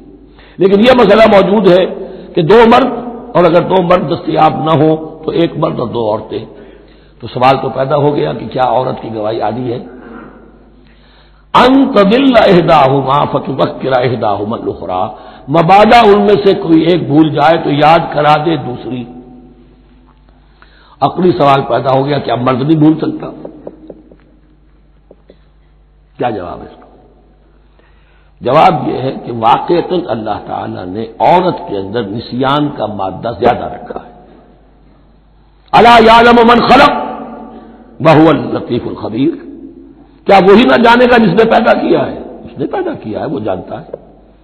نسیان کا مادہ کیوں زیادہ رکھا یہ بھی سمجھ لیجیے، عقلی بات ہے، منطقی بات ہے. She has to play the role of number 2، اسے مرد کے تابع رہنا ہے. جو نمبر 2 ہوتا ہے اس کے اوپر، اس کے کبھی احساسات کے اوپر، کبھی جذبات کے اوپر کوئی نہ کوئی کوفت، کوئی قدورت آتی ہے. اور اس میں اللہ تعالیٰ نے ان کا سیفٹی والو رکھا ہوا بھول جانا. اگر بھولنا نہ ہو، یاد بازی عذاب ہے یارب، چھین لے مجھ سے حافظہ میرا. یہ نسیان جو ہے یہ بھی ایک بہت بڑی نعمت ہے، ورنہ تو کوئی صدمہ دل سے اتری نا، کوئی غصہ کبھی ختم ہوئی نا. تو بھولنے کا معاملہ یہ سیفٹی ویلو اللہ نے عورت میں زیادہ رکھا ہے، اس لیے کہ اسے مرد کے تابع ہو کر رہنا ہے، اور جب تابع ہو کر رہنا ہے تو اسے زیادہ اس کے احساسات پہ، جذبات پر زیادہ مواقع آئیں گے کہ اس کو کچھ دک پہنچے. اس کے لیے یہ سیفٹی ویلو کے نسیان ہے، یہ زیادہ رکھ دیا گیا ہے. ان تضل احداہما فتذکر احداہما الاخری. اب یہ کہ اگر یہ بات سمجھ میں نہ آتی تب بھی اللہ کا حکم ہے ماننا ہے. اگر فکس کیپٹل اور فلوئڈ کیپٹل کا فرق سمجھ میں نہیں آتا تب بھی بے حلال ہے، ربا حرام ہے. اللہ خیر اللہ احل اللہ البیع وحرم الربا. لیکن اگر حکمت سمجھ میں آ جائے تو نور علی نور. ولا یأبى الشهداء اذا ما دعوا. اور نہ انکار کریں گواہ جب کہ ان کو بلایا جائے. اب گواہی کے لیے بلایا جائے تو گواہ نہیں آ رہے، نخرہ کر رہے، نہیں، ان کو آنا چاہیے. ومن اسلم ممن كتم شهادة من اللہ ہے، جو اللہ کی کوئی گواہی جو ہے اگر چھپائی ہے تو بہت بڑا ظلم ہے. ولا تسأموا. اور اس سے تھکو مت، کسل مت کرو، سستی مت کرو، ان تکتموہ ہو کہ تم لکھو اسے صغیرا اور کبیرا، چاہے چھوٹا معاملہ ہو چاہے بڑا ہو. الی اجل ہی، وقت معین کے لیے، اتنا قرض دے رہا ہوں، اتنے وقت میں آپ نے مجھے لوٹانا ہے. اس کے بعد آپ بڑھا سکتے ہیں، آپ دیکھ سکتے ہیں، اسے مزید مہلت دے سکتے ہیں. ایسے ہی حالات ہے تو آپ معاف بھی کر سکتے ہیں. لیکن یہ کہ جب لکھنا ہے، حکم دیا جا رہا ہے تو اس میں اجل معین ہو، الی اجل ہی. اور اس میں چھوٹے بڑے کی تفریق نہ کرو، چاہے چھوٹا مسئلہ بڑا لکھ لو. ذالکم اقسط عند اللہ. یہ اللہ کے نزدیک بھی زیادہ مبنی بر انصاف ہے. واقوم للشہادہ. اور گواہی کے لیے زیادہ قوی ہوگا اور زیادہ درست ہوگا. لکھی ہوئی شے ہوگی تو اب معاملہ جو ہے بہت واضح رہے گا، ورنہ زبانی یادداشت کے اندر کہیں کہیں جو ہے تعبیر ہی میں فرق ہو جاتا. وعدنا اللہ ترتابوا. اور یہ اس کے بہت قریب ہے کہ تم بھولو گے نہیں. الا ان تکون تجارۃ حاضرۃ تدیرونھا. الا یہ کہ کوئی لین دین ہو، تجارت ہو جو حاضر ہوتی ہے دست بدست. آپ نے سودا دیا، اس نے پیسے دے دیے، اب کیش بھی وہ دے دیجئے یہ آپ دینا چاہیں تو، ورنہ یہ شریعت میں لازم نہیں ہے. اگر ایسا دست بدست کا معاملہ ہے تو پھر یہ ہے کہ وہ تو ہو گیا ایکسچینج. وہ مال جو ہے دکاندار نے مال دیا، آپ نے پیسے دے دیے، اس کے لکھنے کی ضرورت نہیں ہے. الا ان تکون تجارۃ حاضرۃ تدیرونھا بینکم.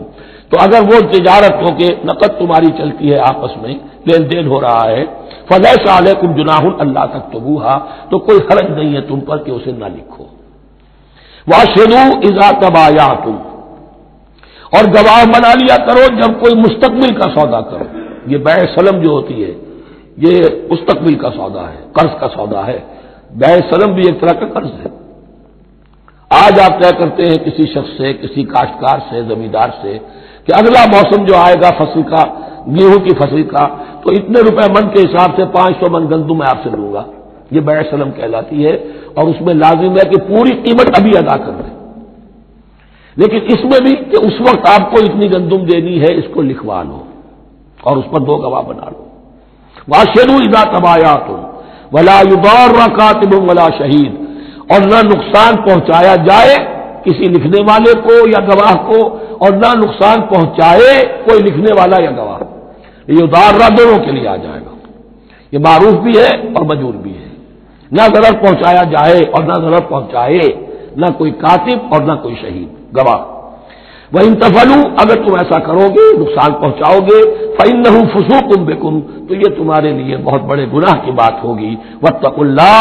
اللہ سے ڈرو. وَيُعَلِّمُكُمُ اللَّهُ. اللہ تمہیں تعلیم دے رہا ہے. وَاللَّهُ بِكُلِّ شَيْءٍ عَلِيمٌ. اللہ ہر چیز کا علم رکھنے والا ہے. یہ ایک آیت ہوئی ہے. آخری پارے کی میرا غالب 4 5 6 صورتیں جمع کر لے تو جا کر ہی ایک آیت کا حجم برابر ہوگا. جو میں نے کہا تھا کہ آیات کی تعین توقیفی ہے، یہ ہمارے حساب کتاب سے، گرامر سے، منطق سے، علم بیان سے کوئی تعلق نہیں اس کا.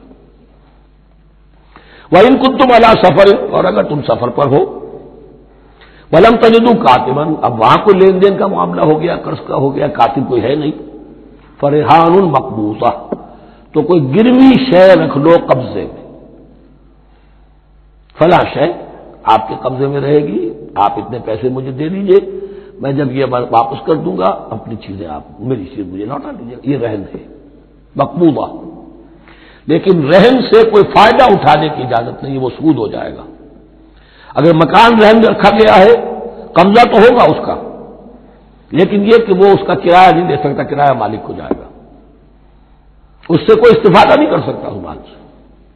رہان المقبوضہ فإن أمن بعضكم بعض، پھر اگر کوئی شخص اب اطمینان کرتا ہے اور اعتبار کرتا ہے تم میں سے بعض کسی بات کا، فَلْيُؤَدِّ الَّذِي اؤْتُمِنَ أَمَانَتَهُ، تو اب چاہیے اس شخص کو کہ جس کے اوپر یہ امانت آئی ہے، اگرچہ اس کے پاس رہن دینے کو کچھ نہیں تھا، یا یہ کہ دوسرے بھائی نے اس پر اعتماد کیا اور اس کی وجہ سے کوئی شے رہن نہیں لی، تو اب اس سے کوئی غلط فائدہ نہ اٹھائے.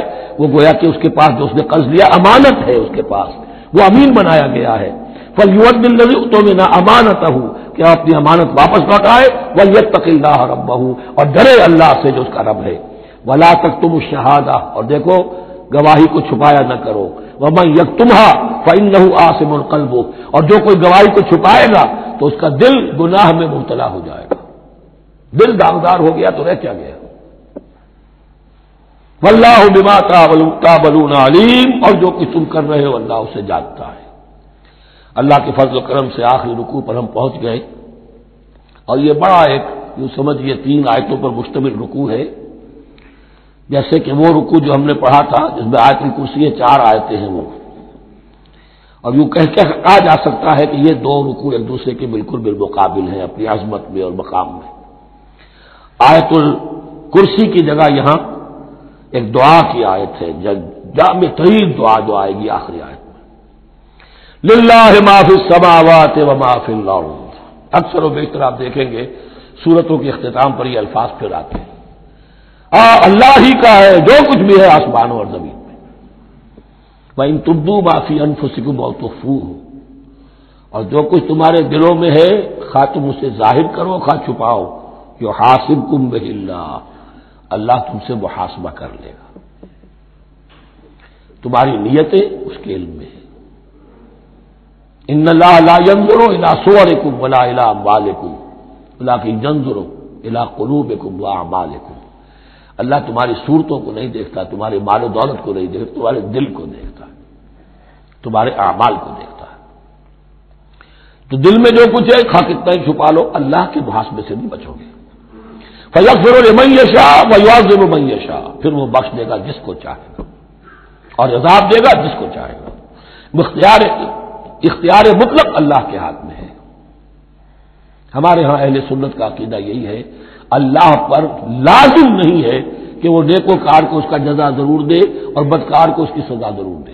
اللہ کرے گا ایسا، یہ دوسری بات ہے، لیکن اللہ کی شان اس سے بہت اعلیٰ اور عرفہ ہے کہ اس پر کسی شے کو لازم قرار دیا جائے. اس کا اختیار مطلق ہے، مطلق. یفعل اللہ ما یرید یفعل اللہ ما یشاء. اہل تشیع کا کہنا یہ ہے کہ اللہ پر عدل واجب ہے. اہل سنت کہتے ہیں اللہ عدل کرے گا، جزا و سزا میں عدل ہوگا، یہ ہم مانتے ہیں، واقعہ ہے، لیکن ہم یہ نہیں کہتے کہ اللہ پر عدل واجب ہے. اللہ پر کوئی شے واجب نہیں، بلکہ اللہ نے تو کتب علی نفسہ الرحمہ، اپنے اوپر واجب کیا ہے رحمت کو. وجوب کا لفظ جو آتا ہے اللہ پر تو وہ تو رحمت کا ہے. کتب علی نفسہ الرحمہ، اللہ نے اپنی ذات کے اوپر واجب کر لیا رحمت کو. واللہ علی کل شیء قدیر، اور اللہ ہر چیز کی قدرت رکھتا ہے. آمن الرسول بما انزل الیہ من ربہ والمؤمنون، ایمان لائے رسول صلی اللہ علیہ وسلم اس چیز پر کہ جو نازل کی گئی ان کی جانب ان کے رب کی طرف سے. غور طلب بات ہے، یہ بڑا باریک نکتہ ہے. نبی پر جب وحی آئی ہے کیسے پہچان لیا کہ یہ بدروح نہیں ہے، یہ جبرائیل ہے؟ آخر کوئی اشتباہ بھی تو ہو سکتا تھا، پہلا تجربہ تھا. اس سے پہلے نہ آپ نے کہانت سیکھی، نہ آپ نے کوئی اور اس طرح کی نفسیاتی ایکسرسائزز کی. آپ تو کاروباری آدمی تھے، ایک بہت ہی بھرپور زندگی گزار رہے ہیں، اہل و عیال والے ہیں، کاروبار کر رہے ہیں، ہائی ایسٹ لیول کا کاروبار ہے. تو فطرت جو ہے وہ پہچانتی ہے. نبی کی فطرت وہ اتنی پاک اور صاف ہوتی ہے کہ اس کے اوپر کوئی بدروح کا کوئی اثر ہو ہی نہیں سکتا. اگرچہ اس میں ایک اور واقعہ میں نے ایک جگہ پڑھا تھا، وہ میں پھر کسی وقت موقع آیا تو سناؤں گا آپ کو، اس وقت نہیں ہے.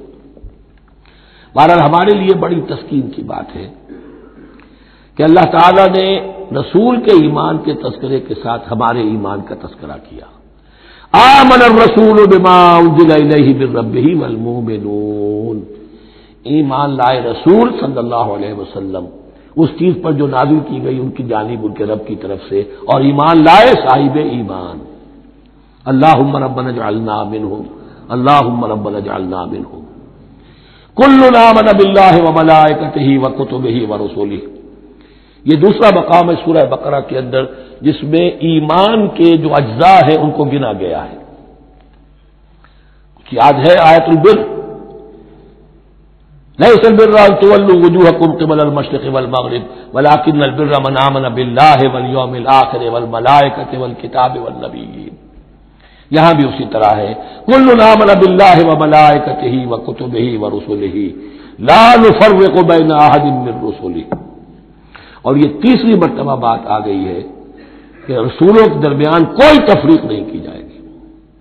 کہاں؟ پہلے تو آیا تھا 16ویں رکوع میں، لا نفرق بین احد منہم ونحن له مسلمون، اور اس سے بھی پہلے آیا تھا والذین یؤمنون بما انزل الیک وما انزل من قبلک، وہ لوگ جو ایمان رکھتے ہیں اس پر بھی جو ہے نبی آپ پر نازل کیا گیا اور اس پر بھی جو آپ سے پہلے نازل کیا گیا. لا نفرق بین احد من رسلہ، ہم اس کے رسولوں میں سے کسی کے مابین کوئی تفریق نہیں کرتے. تفضیل اسی صورت میں ثابت ہے، تلک الرسل فضلنا بعضهم علی بعض منهم من کلم اللہ ورفع بعضهم درجات وقالوا سمعنا واطعنا. وہی بات کہ جو کہی گئی تھی جب ان سے کہا گیا تھا واسمعوا، کیا کہا تھا انہوں نے؟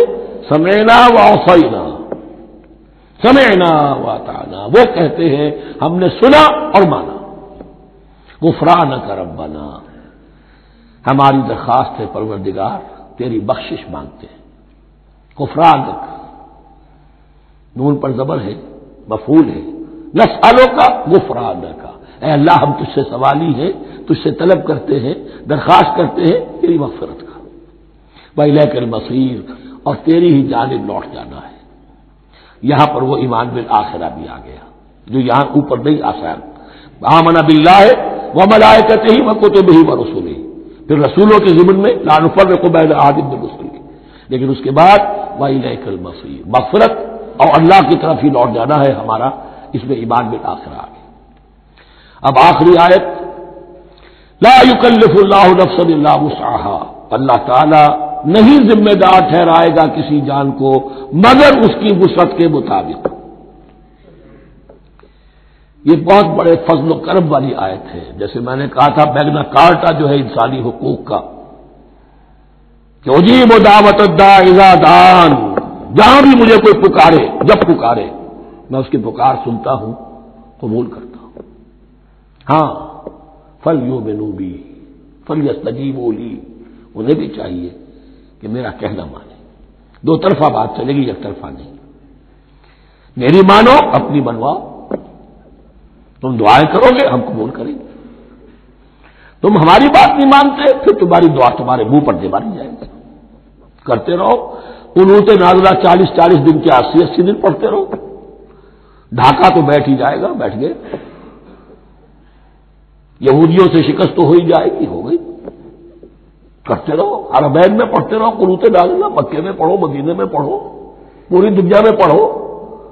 اللہ کو پیٹھ دکھائی ہوئی ہے، اس کے دین کو پاؤں تلے روندا ہوا ہے. اللہ کے باغیوں سے دوستی ہے. کسی نے قبلہ ماسکو کو بنایا تھا اور کسی نے واشنگٹن کو بنایا تھا. تمہاری دعائیں کیسے قبول ہوں؟ لیکن یہ جو آیت ہے یہ اس اعتبار سے بہت بڑی رحمت کی آیت ہے کہ اللہ تعالیٰ کے ہاں وہ اندھے کی لاٹھی والا معاملہ نہیں ہے کہ تمام انسانوں سے محاسبہ ایک ہی سطح پر ہو. اللہ جانتا ہے کس کی کتنی وسعت ہے، اور وسعت کن چیزوں سے بنتی ہے. آپ کو کوئی اور جین ملے ہیں، مجھے کوئی اور جین ملے ہیں، انہیں کوئی اور جین ملے ہیں. یہ جینز، ان جینز کی اپنی اپنی خصوصیات ہیں، خصائص ہیں، پراپرٹیز ہیں، لمیٹیشنز ہیں. آپ کو کوئی اور ماحول ملا، اسے کوئی اور ماحول ملا، اسے کوئی اور ماحول ملا. تو hereditary factors multiplied by environmental factors, ان دونوں سے ایک شخصیت کا ہیولہ بنتا ہے انسان کا، جس کو پاٹن کہتے ہیں ہمارے مستری لوگ۔ جب لوہے کا کوئی شے جو ہے ڈھالنی ہے تو اس کے لیے پہلے مٹی کا یا لکڑی کا ایک پیٹرن بناتے ہیں، انگریزی میں پیٹرن ہے، وہ پاٹن کہتے ہیں ہمارے مستری لوگ۔ اب آپ لوہا جو ہے اس کو جب اسے کر لیں گے، مائع بنا لیں گے، گلا لیں گے، پھر اس میں ڈالیں گے، وہی شکل ہو جائے گی۔ یہ شاکلہ ہے ہر انسان کا جو بن جاتا ہے۔ قل کل یعمل علی شاکلتہ فربکم اعلم بمن هو اہدی سبیلا۔ اس شاکلہ کے اندر اندر آپ کو محنت کرنی ہے۔ اللہ جانتا ہے کس کا شاکلہ وسیع تھا، کس کا شاکلہ تنگ تھا، کس کے جینز اعلیٰ تھے، کس کے جینز ادنا تھے، کس کے ہاں ذہانت زیادہ تھی، کس کے ہاں جسمانی قوت زیادہ تھی۔ جو بھی کچھ اس نے دیا ہے، جس کو وہاں ہم نے رکھا اس کو وہاں رکھا، اس نے وہاں تعلیم پائی، اس نے یہاں تعلیم پائی، جو بھی انوائرمنٹل فیکٹرز آئے ہیں، جو بھی جینیٹک فیکٹرز آئے ہیں، سب اللہ کے علم میں ہے۔ ان سب کو ملحوظ رکھ کے اللہ حساب دے گا۔ جو شاکلہ ہم نے تمہیں دیا تھا اس میں تم نے کیا کیا؟ ایک شخص کے اندر فرض کیجئے استعداد ہی ہے 20 درجے کی استعداد ہے، اس نے فرض کیجئے 18 درجے کام کر دیا، کامیاب ہو گئے۔ کسی میں استعداد 100 درجے کی تھی، اس نے 50 درجے کیا، ناکام ہو گئی۔ حالانکہ کمیت کے اعتبار سے 50 درجے زیادہ ہے 18 درجے سے، لیکن یہ 18 درجے کا کام وہ کر رہا ہے جس کے اندر استطاعت تھی ہی 20 کی، یا 18 ہی کی تھی، اس نے پوری کر دی۔ اور 50 درجے والا وہ جس کو اللہ نے دے رکھی تھی 1000 کی استطاعت، اس کا وہ 50 بیکار ہو گیا۔ تو اللہ تعالیٰ کا محاسبہ جو ہے انڈیویجول ہے، اس لیے فرمایا گیا کلہم آتی ہے یوم القیامت فردا، ان میں سب لوگ اس دن قیامت کے دن سب آئیں گے اکیلے اکیلے، تنہا تنہا، ہر ایک کا حساب ہوگا وہاں، اور ہر ایک کا حساب ہوگا لا یکلف اللہ نفسا الا وسعها، اللہ ذمہ دار نہیں ٹھہرائے گا کسی بھی جان کو مگر اس کی وسعت کے مطابق۔ البتہ اس کا ایک ریورس ہے، ہوتا کیا ہے ہم سمجھتے ہیں دنیا میں تو بھاگ دوڑ کر رہے ہیں اور دین اجی ہمارے اندر تو استطاعت دین کے کام کی صلاحیت ہی نہیں ہے۔ دنیا میں دیکھیں بڑے کامیاب تیزی کے ساتھ دوڑ رہے ہیں، کامیاب پر کامیاب، یہ دین ہمارے اندر تو استطاعت نہیں ہے، استعداد ہی نہیں ہے، کیا کریں؟ یہ دھوکہ ہے، سیلف ڈسپشن ہے۔ استعداد اور استطاعت کے بغیر اور صلاحیت اور ذہانت کے بغیر دنیا میں بھی آپ کما نہیں سکتے، محنت نہیں کر سکتے، کوئی نتائج حاصل نہیں کر سکتے۔ یہ دھوکہ اپنے آپ کو نہ دیجیے، یہ ہے جو کچھ کر سکتے ہو کیجیے، کھودیے اپنی شخصیت کو، کھود کر جو نکال سکتے ہو نکال دیجیے۔ ہاں آپ نکال سکیں گے اتنا ہی جتنا آپ کے اندر وضعیت ہے، زیادہ کہاں سے لے آئیں گے؟ اور اللہ نے کس میں کیا وضعیت کیا ہے وہ جانتا ہے، اس کا حساب لینا جو ہے محاسبہ وہ اس پر ہے کہ جو اس نے تمہیں دیا ہے۔ لا، اور یہ مضمون قرآن مجید میں 5 مرتبہ آیا ہے بہت اہمیت کے ساتھ۔ لا یکلف اللہ نفسا الا وسعها لها ما کسبت وعلیہا ما اکتسبت، اسی جان کے لیے ہے جو اس نے کمایا اور اس کے اوپر وبال بنے گا جو اس نے برائی کمائی۔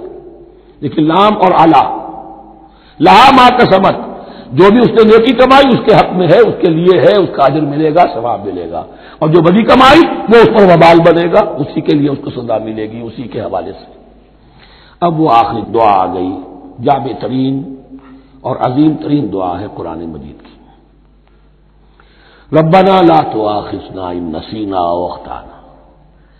اہل ایمان کے راستے پر، عمل صالح کے راستے پر مقدور بھر، امکان بھر اپنی شخصیت کے کونوں کھجروں میں سے بھی نکال کر، اپنی ریزیڈول انرجیز کو بھی نکال کر اللہ کی راہ میں لگا لیں، لیکن اس کے بعد بھی کوئی غرہ نہ ہو، کوئی غرور نہ ہو، کوئی اپنی محنت پر، اپنی نیکی پر، اپنی کمائی پر، اپنے کارناموں پر کہیں انسان دھوکہ نہ کھا جائے۔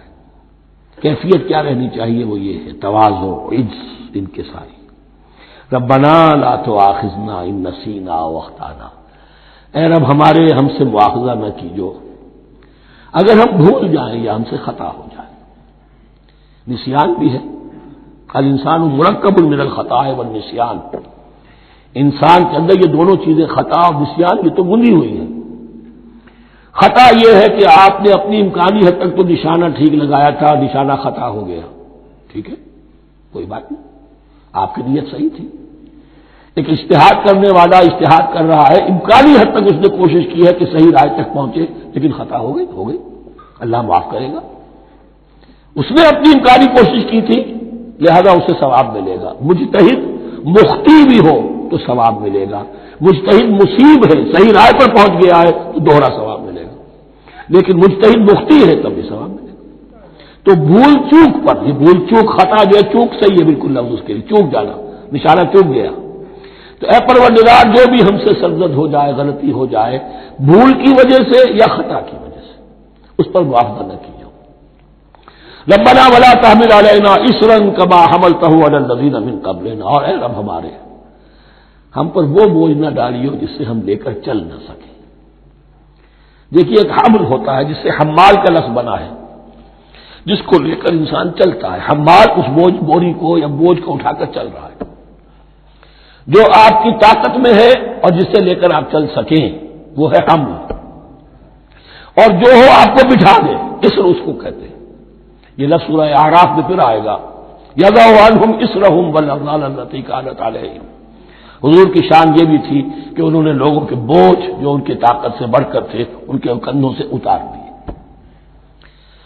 ربنا ولا تحمل علینا اصرا کما حملتہ علی الذین من قبلنا، اے اللہ تو نے بڑے بڑے بھاری بوجھ ہم سے پہلے لوگوں پر ڈالے۔ شریعت بھی پہلے بھاری تھی، بہت سے معاملات ہم نے دیکھ لیے، روزہ ہمارے لیے کتنا آسان کر دیا گیا، رات کو نکال دیا روزے سے، کہہ دیا خاص طور پہ کھاؤ پیو ضرور، سحری ضرور کرو، تسحروا فإن فی السحور برکہ، کتنی آسانی ہے۔ رات میں تعلق زن و شو کی اجازت ہے، وہاں ان کے روزے میں چپ بھی تھا، چپ بھی رہو، نہ کھاؤ نہ پیو، نہ تعلق زن و شو، نہ گفتگو، تو آسانی کی ہے۔ ان کے ہاں یوم سبت کا حکم تھا اتنا سخت، کوئی کام نہیں کرو گے، ہمارے ہاں وہ تھوڑے سے وقت کے لیے، اذا نودی للصلاۃ من یوم الجمعۃ فاسعوا الی ذکر اللہ وذروا البیع، اذان سے لے کر اور نماز کے ادا ہو جانے تک ہر کاروبار دنیاوی حرام ہے، لیکن اس سے پہلے اس کے بعد آپ کر سکتے ہیں، تو آسانی ہے۔ ربنا ولا تحمل علینا اصرا کما حملتہ علی الذین من قبلنا ربنا ولا تحملنا ما لا طاقۃ لنا بہ، اور اے رب ہمارے، ہم پر وہ بوجھ نہ عائد کیجو، ہم پر ڈالیو جس کی کہ ہمارے اندر طاقت نہ، واعف عنا، ہم سے درگزر فرماتا رہے، ہمیں معاف کرتا رہے، واغفر لنا، اور ہمیں بخشتا رہے۔ مغفرت کا لفظ جو ہے اس کو سمجھ لیجئے ڈھانپنا، مغفر کہتے ہیں خود کو، جو ہیملٹ پیٹرن ہوتا ہے تاکہ گولی جو ہے وہ سر پہ لگے تو یہ آپ کو بچا لے، مغفر خود پہنتے تھے تلوار کے وار سے سر کو بچانے کے لیے، سر کو ڈھانپا ہوا مغفر سے، تو گناہ کو اللہ تعالیٰ اپنی رحمت سے ڈھانپ دے، واغفر لنا، ہماری خطاؤں کی پردہ پوشی فرما دے، ورحمنا، اور ہم پر رحم فرما، انت مولانا، تو ہمارا مولا ہے، والی ہے، ہمارا پشت پناہ ہے، مددگار ہے۔ اللہ ولی الذین آمنوا یخرجہم من الظلمات الی النور فانصرنا علی القوم الکافرین، بس ہماری مدد فرما کافروں کے مقابلے میں۔ انہی الفاظ پر وہ دعا ختم ہوئی تھی جو طالوت کے ساتھیوں نے کی تھی علیہ الصلوۃ والسلام۔